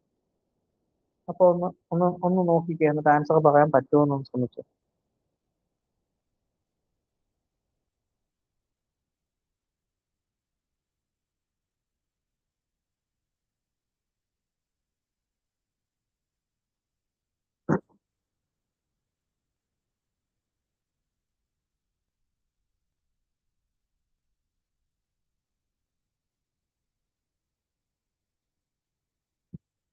ഇവിടെ ആൻസർ എന്ന് പറഞ്ഞാൽ ഈ 11 തന്നെ ആയിരിക്കും. എന്തുകൊണ്ടാന്ന് വെച്ച് കഴിഞ്ഞാല് നമ്മുടെ ഈ എന്താ പറയുക മാനോമീറ്ററിന്റെ ഡിഫ്ലക്ഷൻ, അതായത് നമ്മുടെ മാനോമീറ്റർ എന്ന് പറയുന്ന ഡിവൈസിന്റെ ഡിഫ്ലക്ഷൻ എന്ന് പറയുന്നത് വെഞ്ചുറിമീറ്ററിന്റെ അലൈൻമെന്റിനെ ഡിപ്പെൻഡ് ചെയ്യുന്ന ഒരു കാര്യമല്ല. അതായത് വെഞ്ചുറിമീറ്ററിന്റെ ഓറിയന്റേഷനോട് ഇൻഡിപെൻഡന്റ് ആണ്. അതൊരു ഇൻക്ലൈൻഡ് ആയിട്ടുള്ള മാനോമീറ്റർ ആണെങ്കിലും അല്ലാത്തൊരു മാനോമീറ്റർ ആണെങ്കിലും P/OG+Z, അതായത് അതിന്റെ പീസോമെട്രിക് ഹെഡ് എന്ന് പറയുന്ന ആള് ഒരു കോൺസ്റ്റന്റ് ആയിട്ടായിരിക്കും നിലനിൽക്കുക. അതുകൊണ്ട് തന്നെ ഈ പറയുന്ന മാനോമീറ്ററിന്റെ റീഡിംഗ് വെഞ്ചുറിമീറ്ററിന്റെ ഓറിയന്റേഷൻ എങ്ങനെ മാറിയത്, ചരിഞ്ഞാണോ അല്ലാതെയാണോ എങ്ങനെ ഇരുന്നാൽ വെഞ്ചുറിമീറ്ററിന്റെ ഓറിയന്റേഷൻ ഈ പറയുന്ന മാനോമീറ്ററിന്റെ റീഡിങ്ങിനെ ബാധിക്കുന്ന ഒരു കാര്യമല്ല എന്നുള്ള കാര്യം മനസ്സിലാക്കുക. Manometric reading of a venturimeter does not depends upon the inclination of the venturimeter to horizontal. അതായത് വെഞ്ചുറിമീറ്ററിന്റെ ഓറിയന്റേഷനെ ഡിപ്പെൻഡ് ചെയ്യുന്ന ഒരു കാര്യമല്ല മാനോമീറ്ററിന്റെ റീഡിംഗ് എന്നുള്ള കാര്യം ഓർത്തിരിക്കുക. ഇനി അടുത്ത ഒരു ടോപ്പിക്കാണ് നമ്മൾ പറയുന്ന മൊമെന്റം ഇക്വേഷൻ. നിങ്ങൾ ഫോഴ്സിന്റെ നമ്മുടെ സോളിഡ് മെക്കാനിക്സിനകത്തും നമ്മൾ ഈ പറയുന്ന മൊമെന്റം ഇക്വേഷൻ നമ്മൾ പഠിച്ചിട്ടുള്ള കാര്യമാണ്. നമുക്കറിയാം F=ma, അതാണ് newton second law of motion. For every action there is an equal and opposite reaction. ആ പറയുന്ന കേസിൽ നിന്ന് ഡെറൈവ് ചെയ്ത F=ma. A എന്ന് പറഞ്ഞാൽ ആക്സിലറേഷൻ, അതിനെ നമുക്ക് rate of change of velocity ആയിട്ട് റെപ്രസെന്റ് ചെയ്യാം, m×dv/dt. ആ ടൈം കമ്പോണന്റിന്റെ വേരിയേഷനെ നമ്മൾ mv എന്നുള്ള ടേമിന്റെ വേരിയേഷൻ ആക്കി എടുക്കുകയാണെങ്കിൽ F=dv/dt×mv എന്ന് പറയുകയാണെങ്കിൽ നമ്മൾ അതിനെ force rate of change of momentum എന്ന് പറയാം. അതായത് ടൈമിനനുസൃതമായി മൊമെന്റം വേരി ചെയ്യുന്നത് ഫോഴ്സിന് ഇക്വലന്റ് ആയിരിക്കും എന്നാണ് മീനിങ്. ഇനി ഈ പറയുന്ന ഡിനോമിനേറ്ററിൽ കിടക്കുന്ന dt-നെ നമ്മൾ ക്രോസ് മൾട്ടിപ്ലൈ ചെയ്യുകയാണെങ്കിൽ F/dt=dmv. അവിടെ F/dt എന്ന് പറയുന്നതിനെയാണ് നമ്മൾ ഇമ്പൾസ് എന്ന് വിളിക്കുന്നത്. അപ്പം ഇമ്പൾസിനെയും മൊമെന്റത്തിനെയും കണക്ട് ചെയ്യുന്ന ഈ ഒരു ഫോർമുലയാണ് നമ്മൾ ഇമ്പൾസ് മൊമെന്റം ഇക്വേഷൻ എന്ന് വിളിക്കുന്നത്. ഇത്രയുള്ള കാര്യം. Newton second law of motion F=ma. A എന്ന് വെച്ചാൽ ആക്സിലറേഷൻ ആണ്, അത് rate of change of velocity ആണ്. അതിൽ നിന്ന് നമുക്ക് ഫോഴ്സ് എന്ന് പറയുന്നത് റേറ്റ് ഓഫ് ചേഞ്ച് ഓഫ് മൊമെന്റത്തിന് ഇക്വലന്റ് ആണെന്ന് മനസ്സിലാക്കാം. അപ്പം ആ dt ഇങ്ങനെ മൾട്ടിപ്ലൈ ചെയ്താൽ എന്താണ് ഇമ്പൾസ് എന്ന് പറഞ്ഞാൽ വളരെ ഷോർട്ട് സ്പാൻ ഓഫ് ടൈമിൽ ആക്ട് ചെയ്യുന്ന ഒരു ഫോഴ്സിനെയാണ് ഇമ്പൾസ് എന്ന് വിളിക്കുന്നത്. അപ്പം ഇമ്പൾസ് എന്ന് പറയുന്നത് റേറ്റ് ഓഫ് ചേഞ്ച് ഓഫ് മൊമെന്റത്തിന് ഇക്വലന്റ് ആയിരിക്കാം എന്ന് പറയുന്നതിനെയാണ് നമ്മൾ മൊമെന്റം ഇക്വേഷൻ അല്ലെങ്കിൽ law of conservation of momentum അല്ലെങ്കിൽ ഇമ്പൾസ് മൊമെന്റം ഇക്വേഷന്റെ ഐഡിയ എന്നൊക്കെ പറയുന്നത്. ഒരു കാര്യം മനസ്സിലാക്കുക. അതായത് fluid exerted by a flowing fluid on a pipe bend is based on the law of conservation moment. അതായത് ഇപ്പൊ ഒരു ബെൻഡ് ഒരു ഫ്ലോയിങ് നടക്കുക. അപ്പൊ ഇതിനകത്തൂടെ ഇങ്ങനെ ഫ്ലോ പൊക്കോണ്ടിരിക്കുക.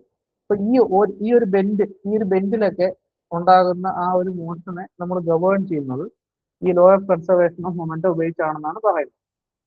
ഇനി അടുത്ത ഒരുപാട് വട്ടമൊക്കെ ചോദിച്ച് കണ്ടിട്ടുള്ള ഒരു സെറ്റ് ഓഫ് ചോദ്യങ്ങളാണ് നമ്മുടെ ഈ ലിക്വിഡ് ജെറ്റിന്റെ കാര്യം.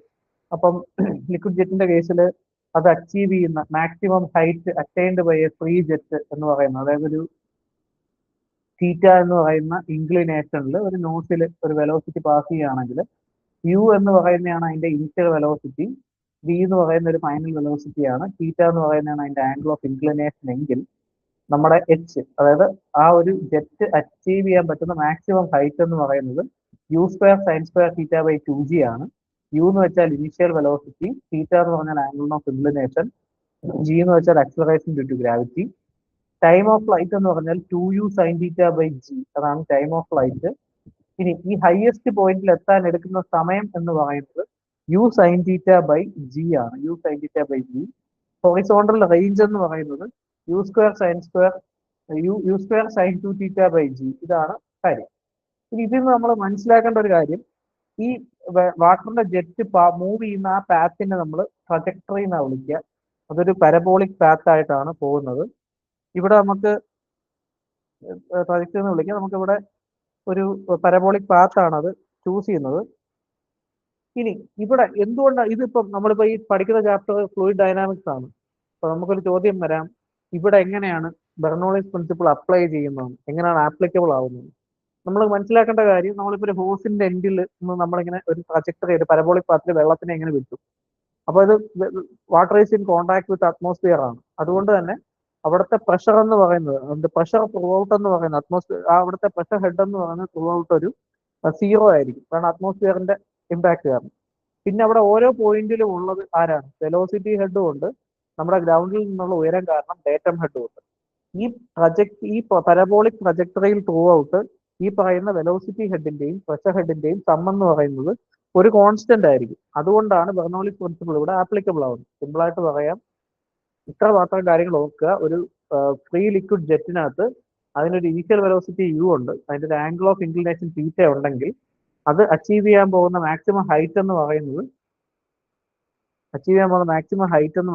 U square sine square theta by 2g. അതിന്റെ ടൈം ഓഫ് ഫ്ലൈറ്റ് എന്ന് പറയുന്നത് 2u sine theta by G. പിന്നെ ഹയസ്റ്റ് പോയിന്റിൽ എത്താൻ എടുക്കുന്ന സമയം എന്ന് പറയുന്നത് U sine theta by G, അതിന്റെ പകുതി. ഹൊറിസോണ്ടൽ റേഞ്ച് എന്ന് പറഞ്ഞാൽ U square sine 2 theta by G എന്ന് പറയുന്നത്. ഇനി മാക്സിമം റേഞ്ച് കിട്ടണമെങ്കിൽ ആംഗിൾ എത്ര ആയിരിക്കണം? 45 ഡിഗ്രി, അതായത് സൈൻ 2 തീറ്റ സൈൻ 90 ആകുമ്പോഴാണ് മാക്സിമം റേഞ്ച് കിട്ടുന്നത്. അപ്പൊ തീറ്റ 45 ഡിഗ്രി ആകുമ്പോൾ നമുക്ക് മാക്സിമം ഹൊറിസോണ്ടൽ റേഞ്ച് അച്ചീവ് ചെയ്യാൻ പറ്റും. മാക്സിമം ഹൈറ്റ് അച്ചീവ് ചെയ്യണമെങ്കിൽ സൈൻ സ്ക്വയർ തീറ്റ എന്ന് ഫസ്റ്റ് ഇക്വേഷൻ സൈൻ സ്ക്വയർ തീറ്റ 1 ആവണം. അപ്പം സൈൻ തീറ്റ എന്ന് പറഞ്ഞാൽ 90, അത് മേപ്പോട്ട് 90 ഡിഗ്രി ആംഗിൾ മേപ്പോട്ടാണ് വെള്ളം വിടുന്നതെങ്കിൽ മാക്സിമം ഹൈറ്റ് അറ്റൈൻ ചെയ്യും. 45 ഡിഗ്രിയിലാണ് വിടുന്നതെങ്കിൽ മാക്സിമം ദൂരം വെള്ളം കവർ ചെയ്യും. ഇതാണ് നമ്മൾ മനസ്സിലാക്കേണ്ട കാര്യം. അടുത്തൊരു ചോദ്യം, A smooth pipe off diameter 500 mm carries water. The pressure in the pipe at section A, അതിന്റെ elevation 10 മീറ്റർ ആണ്, is 100 kilopascal. At section B, elevation 12 meter, the pressure is 75 kilopascal and velocity 4 meter per second. അങ്ങനെയാണെങ്കിൽ ഈ പറയുന്ന ഓപ്ഷനകത്ത് ഏതാണ് ശരി? ജിയുടെ value 10 metre per second square വന്നിട്ടുണ്ട്. ഒരു 500 mm ഡയമീറ്റർ ഉള്ള ഒരു സ്മൂത്ത് പൈപ്പ് വെള്ളം കൊണ്ടുപോകുന്നുണ്ട്. സെക്ഷൻ എ എന്ന് പറയുന്ന പോയിന്റിൽ അവിടുത്തെ എലവേഷൻ 10 മീറ്റർ ആണ്, അവിടുത്തെ പ്രഷർ 100 kilopascal ആണ്. സെക്ഷൻ ബി എന്ന് പറയുന്ന പോയിന്റിൽ എലവേഷൻ 12 മീറ്റർ ആണ്, അവിടുത്തെ പ്രഷർ 75ഉം വെലോസിറ്റി 4ഉം ആണ്. അങ്ങനെയാണെങ്കിൽ താഴെ പറയുന്ന ഓപ്ഷനിൽ ഏതാണ് ട്രൂ എന്നാണ് ചോദ്യം. ഒന്ന് ഓപ്ഷൻ നോക്കിയിട്ട് ഒന്ന് ആൻസർ ഒന്ന് വർക്ക്ഔട്ട് ചെയ്ത് ശരിയാക്കാൻ പറ്റുമോ നോക്കിയാണ്.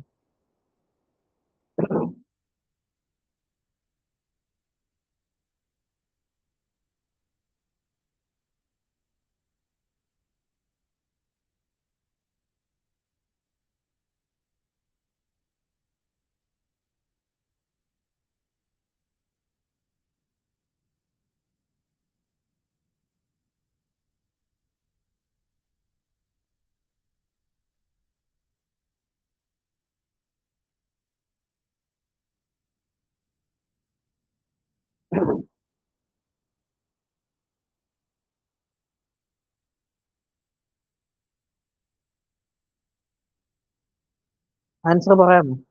ചെയ്ത് നോക്കി.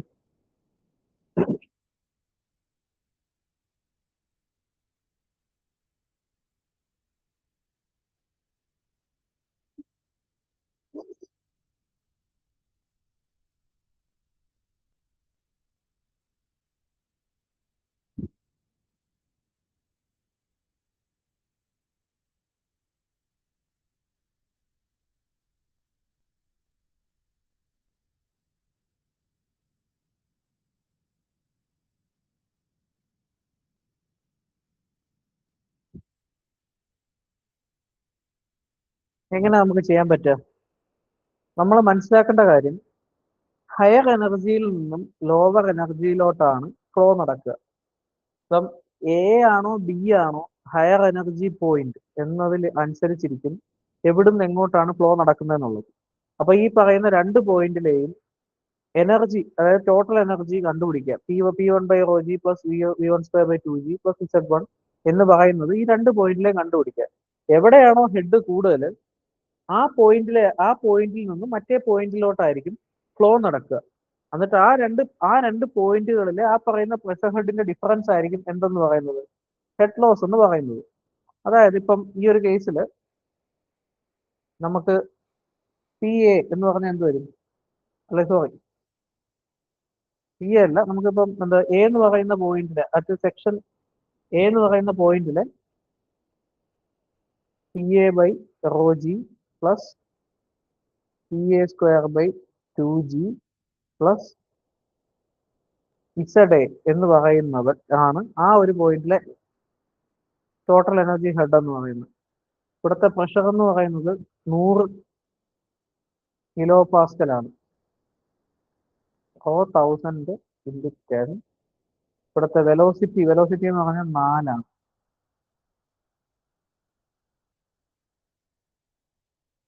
അവിടുത്തെ ഹെഡ് എന്ന് പറഞ്ഞാൽ 10 ആണ്.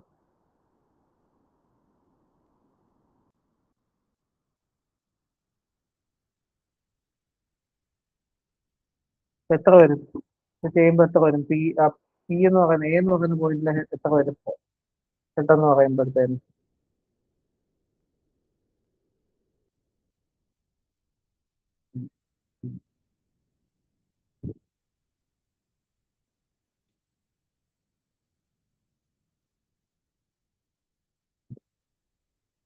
20.8 മീറ്റർ എന്ന് വരും. എ എന്ന് പറയുന്ന പോയിന്റിലെ P/ρg plus V²/2g plus Z എന്ന് പറയുന്നത്, നമ്മൾ പി എന്ന് പറയുന്ന 100 × 1000, അത് കിലോ പാസ്കൽ ആയതുകൊണ്ട് റോജി അത് ചെയ്യുമ്പോഴത്തേന് നമുക്ക് 20.8 കിട്ടും. PB എന്ന് പറയുന്ന പോയിന്റിലെ PBയിലെ പ്രഷർ എത്ര? 75 ആണ്. 75 ρ×g plus V², അവിടത്തെയും 4×4/2g plus Z. എത്ര വരും അവിടുത്തെ പ്രഷർ എന്ന് പറഞ്ഞാൽ?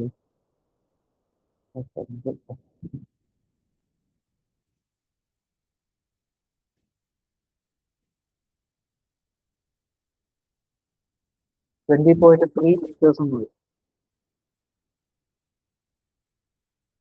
അതായത് എ എന്ന് പറയുന്ന പോയിന്റിലെ ടോട്ടൽ എനർജി എന്ന് പറയുന്നത് 20.8 മീറ്റർ ആണെങ്കിൽ ബി എന്ന് പറയുന്ന പോയിന്റിലെ എനർജി എന്ന് പറയുന്നത് 20.3 ആണ്. ഇത്രയേ ഉള്ളൂ. രണ്ട് പോയിന്റിലെയും P/ρg plus V²/2g plus Z calculate ചെയ്യുക. എ എന്ന് പറയുന്ന അവിടുത്തെ 20.8 ആണ്. ബി എന്ന് പറയുന്ന പോയിന്റിൽ അത് 20.3 ഉള്ളൂ. അപ്പൊ ഹയർ എനർജി ടു ലോവർ എനർജിയാണ് ഫ്ലോ നടക്കുക. അപ്പൊ എ ടു ബി ആണ് ഫ്ലോ നടക്കുക. അപ്പൊ ഈ രണ്ട് ഓപ്ഷൻ വരത്തില്ല. അപ്പോൾ ഇതോ ആണ്. അപ്പൊ ഇനി എന്താ ഹെഡ് ലോസ് എത്ര വരും? 20.8 മീറ്റർ ഹെഡ് ആയിരുന്നത് 20.3 മീറ്റർ ആയിട്ട് മാറി. അപ്പൊ ഹെഡ് ലോസ് എത്ര വരും? 20.8 മൈനസ് 20.3 എന്ന് പറയുന്നത് 0.5 മീറ്റർ വരും. അപ്പൊ ആൻസർ എത്ര ആണ്? സി ആണ് ആൻസർ വരുന്നത്. അപ്പൊ സിമ്പിൾ ആയിട്ട് ഒന്നുകൂടെ പറയാം. ഇവിടെ തന്നിരിക്കുന്ന എവിടെ നിന്ന് എങ്ങോട്ടാണ് ഫ്ലോ നടക്കുന്നതെന്ന് കണ്ടുപിടിക്കണമെങ്കിൽ ആദ്യമേ ചെയ്യേണ്ടത് രണ്ട് പോയിന്റിലെയും എനർജി കണ്ടുപിടിക്കുക. P/ρg plus V²/2g plus Z രണ്ടിടത്തും കണ്ടുപിടിക്കുക. ഇവിടെ എയിൽ അത് 20.8ഉം ബിയിൽ അത് 20.3ഉം കിട്ടും. അപ്പം എയിൽ നിന്ന് ബിയിലോട്ടാണ് ഫ്ലോ നടക്കുന്നത് എന്നുള്ള കാര്യം നമുക്ക് മനസ്സിലായി. ഇനി ഹെഡ് ലോസ് എത്ര വരും? ഈ എനർജിയുടെ ഡിഫറൻസ് ആയിരിക്കും ഹെഡ് ലോസ് എന്ന് പറയുന്നത്. അതായത് 20.8ൽ നിന്നും 20.3ലോട്ട് മാറി. അപ്പോൾ ഹെഡ് ലോസ് എന്ന് പറയുന്നത് 0.5 ആയിട്ട് മാറി എന്നർത്ഥം. മനസ്സിലായി കാണുമെന്ന് വിചാരിക്കുന്നു. നമുക്കിനി തൊട്ടടുത്ത ക്വസ്റ്റിലോട്ട് പോവാതെ. ആൻസർ ഇവിടെ ബി ആണ്. എ ടു ബി ആണ്. ഹെഡ് ലോസ് എന്ന് പറയുന്നത് 0.5 ആണ്. If a fluid jet discharging from a 50 mm diameter orifice has 40 mm diameter at its vena contracta, അങ്ങനെയാണെങ്കിൽ അതിന്റെ കോഎഫിഷ്യന്റ് ഓഫ് കോൺട്രാക്ഷൻ എത്ര വരുമെന്നാണ് ചോദ്യം. ഒന്ന് കണ്ടുപിടിക്കാൻ നോക്കിയേ. കോഎഫിഷ്യന്റ് ഓഫ് കോൺട്രാക്ഷൻ എത്ര വരുമെന്നൊന്ന് കണ്ടുപിടിക്കാൻ പറ്റുമോ നോക്കി.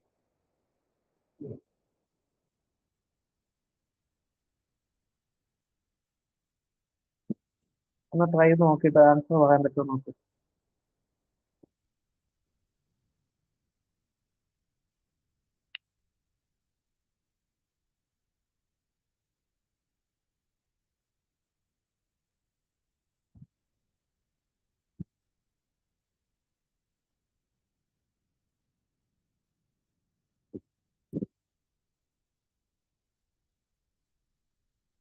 എത്ര ഒരു ആൻസർ ഒന്ന് കമന്റ് ചെയ്തേ.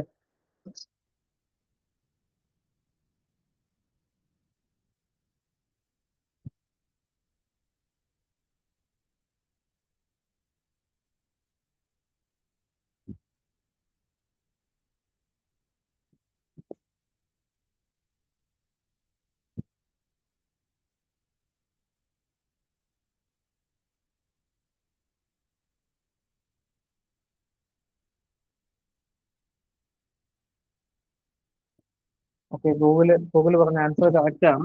ബി ആണ്. അപ്പം കോഎഫിഷ്യന്റ് ഓഫ് കോൺട്രാക്ഷൻ CC എന്ന് പറഞ്ഞ എന്താണ്?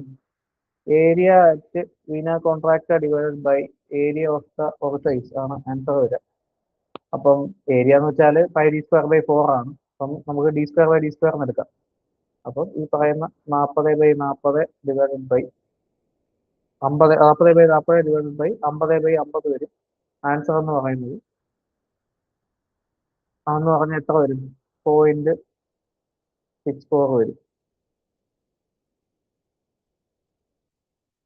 അപ്പം കോഎഫിഷ്യന്റ് ഓഫ് കോൺട്രാക്ഷൻ എന്ന് പറഞ്ഞാൽ area of flow at vena contracta divided by area of flow at എന്താ നമ്മുടെ ഒറിഫൈസ് ആണ്. AV/A0 വരും. അപ്പം 40/40 ഡിവൈഡ് 50/50 എന്ന് പറയുന്നത് 0.64 വരും. ഇത്രയേ ഉള്ളൂ. അടുത്തൊരു ക്വസ്റ്റ്യൻ. ഇത് നമ്മുടെ ഒരു എക്സാമിന് ചോദിച്ച ക്വസ്റ്റ്യൻ ആണ്. ഇന്ന് ക്വസ്റ്റ്യൻ വായിച്ചിട്ട് ഒന്ന് ചെയ്യാൻ പറ്റുമോ നോക്കി. നല്ലൊരു ക്വസ്റ്റ്യൻ ആണ്. ചെയ്യാൻ പറ്റുന്നത് ഒരു പ്രീവിയസ് ഇയർ ക്വസ്റ്റ്യൻ ആണ്.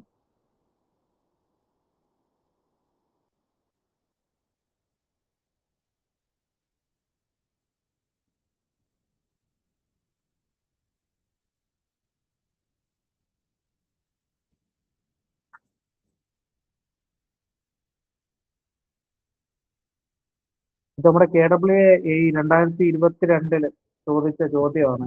ഒരു CYQ ക്വസ്റ്റ്യൻ ആയിട്ട് പറയാം. Speed of water in a hose increased from 2 meters per second to 25 meters per second going from the hose to the nozzle. Given the absolute pressure in the nozzle is 1 × 10⁵ newtons per meter square, assuming the level frictionless flow, calculate the pressure in the hose. ആ ഹോസിലെ പ്രഷറാണ് കണ്ടുപിടിക്കേണ്ടത്. ഒന്ന് നോക്കാമോ?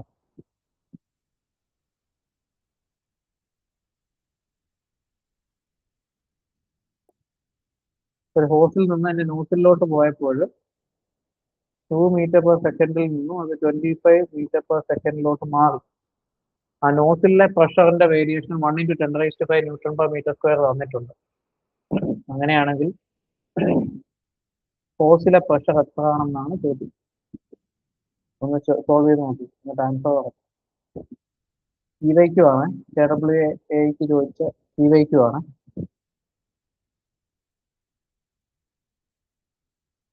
അപ്പൊ നമുക്ക് ഏറ്റവും തുടക്കത്തിൽ starting ആയിട്ട് നമുക്ക് അറിയാൻ പറ്റുന്ന കാര്യം എന്ന് പറയുന്നത്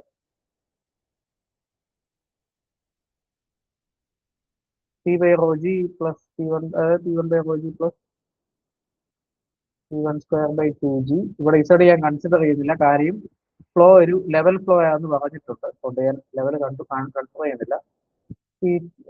P2/ρg plus V2² / 2g. Answer കൂടുതൽ പേര് കമന്റ് ചെയ്ത് ആൻസർ നോക്കട്ടെ എല്ലാവരും കിട്ടുന്ന.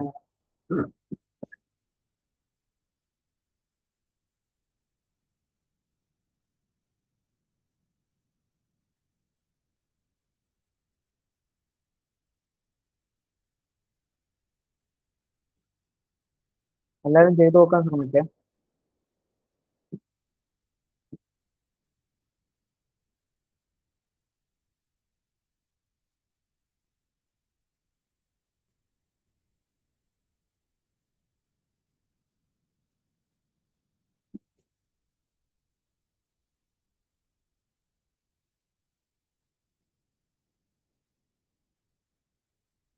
ഇത് T2 കണ്ടുപിടിക്കുക, എത്രയുള്ള ചോദ്യം. അതായത് രണ്ടിടത്തെയും ബെർണോളിസ് ഇക്വേഷൻ കമ്പയർ ചെയ്യുക. P1/ρg plus P1/2/2g equal to P2/ρg plus P2/2g. ഇപ്പം നമ്മുടെ നോസിലിന്റെ കേസിലാണെങ്കിൽ അവിടുത്തെ absolute pressure 10⁵ divided by G. എല്ലായിടത്തും എടുക്കണ്ട കേട്ടോ, ജി എല്ലാം കട്ട് ചെയ്ത് കളയാൻ പറ്റും. പിന്നെ ബാക്കിയുള്ള ആൾക്കാർ ഒന്ന് ചെയ്ത് നോക്കിയിട്ട് ഒന്ന് ആൻസർ പറഞ്ഞു.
എത്ര ഒരു ആൻസർ P2 എന്ന് പറയുന്നത്?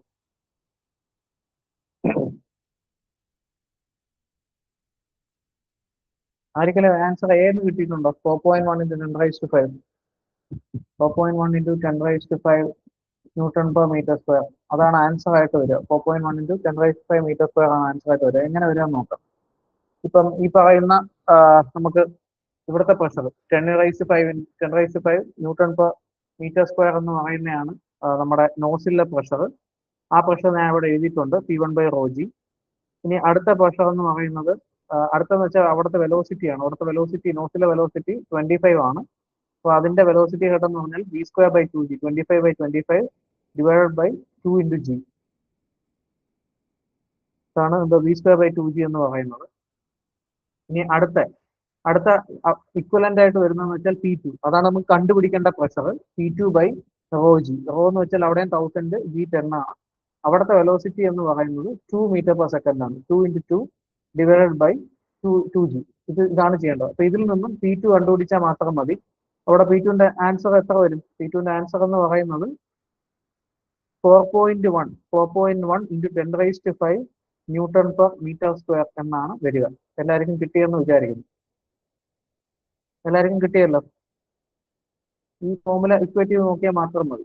അത് ഇതുമായിട്ട് ബന്ധപ്പെട്ട ഏത് ഫോർമുല ആണെങ്കിലും ബെർണോളിസ് പ്രിൻസിപ്പിളെയും തുടങ്ങും. ആ രണ്ട് പോയിന്റിനെയും ബെർണോളിസ് പ്രിൻസിപ്പിൾ വെച്ച് കണക്ട് ചെയ്യുക. ആ P1/ρg plus P1²/2g equal to V2/ρg plus V2²/2g equate ചെയ്യുക. ഇവിടെ നമുക്ക് പ്രഷർ ആണ് കണ്ടുപിടിക്കേണ്ടത്. അപ്പൊ നമ്മൾ എന്ത് ചെയ്യണം? ആ പറയുന്ന പ്രഷർ കിട്ടാൻ വേണ്ടിയിട്ട് ആ പറയുന്ന V2²/2g ഇപ്പുറത്തോട്ട് ഇക്വേറ്റ് ചെയ്താൽ മാത്രം മതി. കിട്ടുമ്പോൾ നിങ്ങൾക്ക് 4.1 into 10⁵5 newton per metre square എന്നുള്ള ആൻസർ കിട്ടും. എല്ലാവർക്കും കിട്ടിയെന്ന് വിചാരിക്കുന്നു. ഓക്കെ ആണല്ലോ?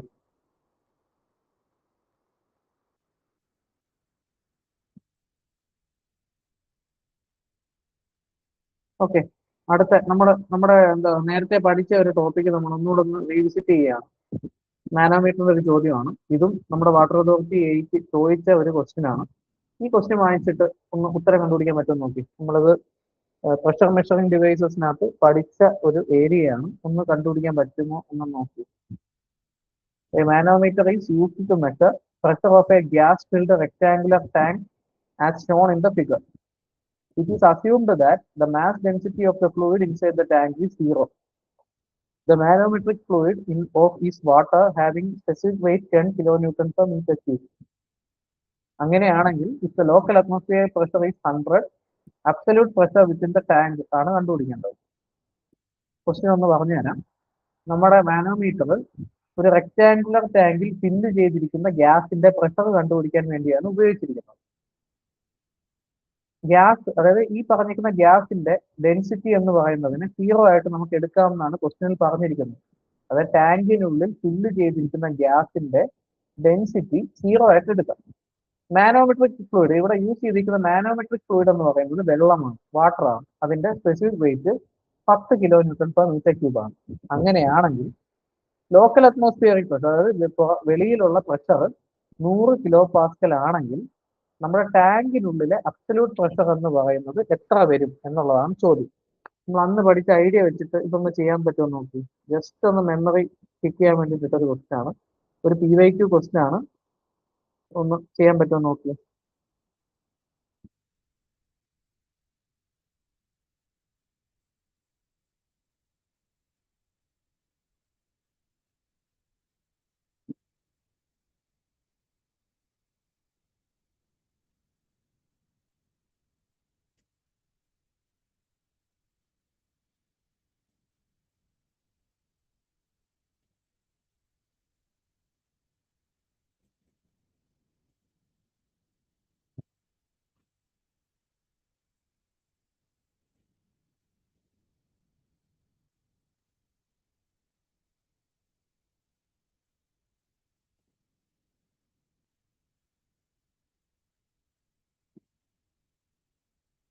അപ്പൊ നമുക്കൊന്ന് ചെയ്യാൻ നോക്കിയാലോ. നമ്മൾ എങ്ങനെയാ അവിടെ നമ്മൾ നേരത്തെ പറഞ്ഞിരുന്നത്, ഇവിടുത്തെ പ്രഷർ, അതായത് ഈ ഒരു പോയിന്റില് ടാങ്കിനുള്ളിലെ പ്രഷറാണ് നമുക്ക് കണ്ടുപിടിക്കേണ്ടത്. സപ്പോസ് അവിടുത്തെ പ്രഷർ PA ആണെന്ന് ഇരിക്കട്ടെ. PA ആണ് അവിടുത്തെ പ്രഷർ. ഈ ടാങ്കിൽ നിന്നും ഇറങ്ങി വരുന്ന ഈ ഒരു പോർഷൻ ഇവിടെ നമ്മൾ പറഞ്ഞു, ഇവിടുത്തെ പ്രഷർ എന്ന് പറയുന്നത്, അതായത് ഇവിടുത്തെ ഈ ഒരു ഗ്യാസിന്റെ ഡെൻസിറ്റി 0 ആയിട്ട് എടുക്കാനാണ് പറഞ്ഞിരിക്കുന്നത്. അപ്പൊ ഇവിടുത്തെ ഈ ഒരു പോയിന്റിലെ പ്രഷർ നമുക്ക് കൺസിഡർ ചെയ്യേണ്ട ആവശ്യമില്ല.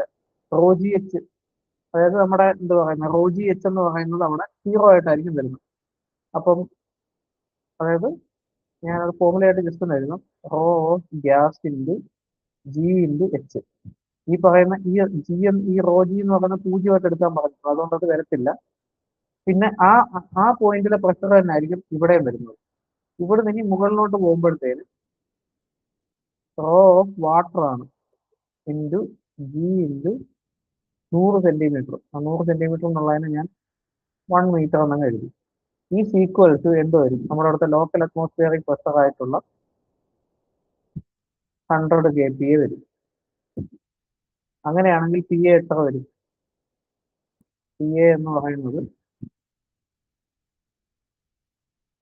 പറയുന്നത് ഈ പറയുന്ന 100 പ്ലസ് 100 kPa ആണ്. 100 × 10⁻³ plus density of water 1000, G എന്ന് പറയുന്നത് 10 എടുക്കും, ഇൻറ്റു 1. എത്ര വരും ആൻസർ എന്ന് പറയുന്നത്?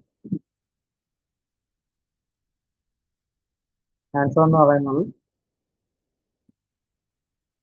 110 കിലോ പാസ്കൽ വരും. ഒന്നുമില്ല, നമ്മൾ അന്ന് പഠിച്ച ഒന്നുകൂടെ ഓർമ്മിക്കാം. നമുക്കിവിടെ ചോദിച്ചേക്കുന്ന ഈ പറയുന്ന കണ്ടെയ്നറിനകത്തുള്ള ഗ്യാസിന്റെ പ്രഷർ ആണ് ചോദിച്ചിരിക്കുന്നത്. കണ്ടെയ്നറിനകത്തുള്ള ഗ്യാസിന്റെ പ്രഷർ PA ആണെങ്കിൽ ആ PA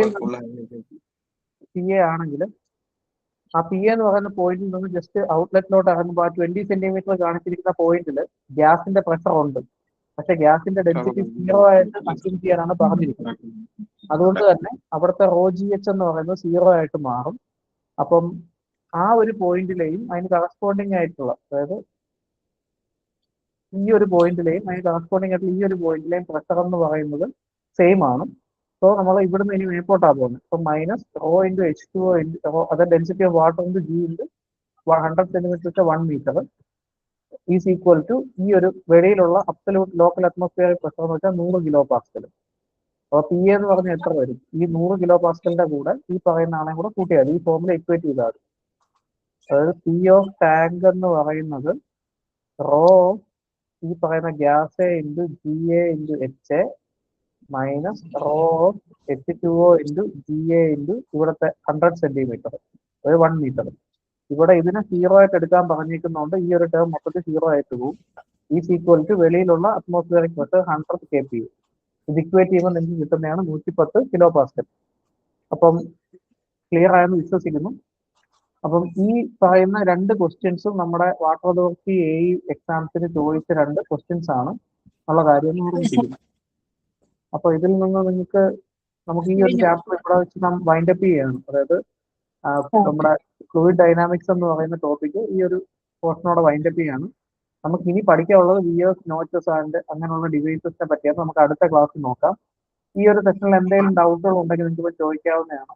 എന്നെ കൂടെ ക്ലിയർ, ഇപ്പം എനിക്ക് അറിയാൻ പറ്റുന്ന എല്ലാ ഡൗട്ടുകളും ഞാൻ പറഞ്ഞുതരാം. ബാക്കി നമുക്ക് അടുത്ത ക്ലാസ്സിൽ നോക്കാം. എന്തെങ്കിലും ഡൗട്ടുകൾ ഉണ്ടോ? ആരോ മ്യൂട്ട് ചെയ്യണം. ഡൗട്ടുകൾ ഉണ്ടെങ്കിൽ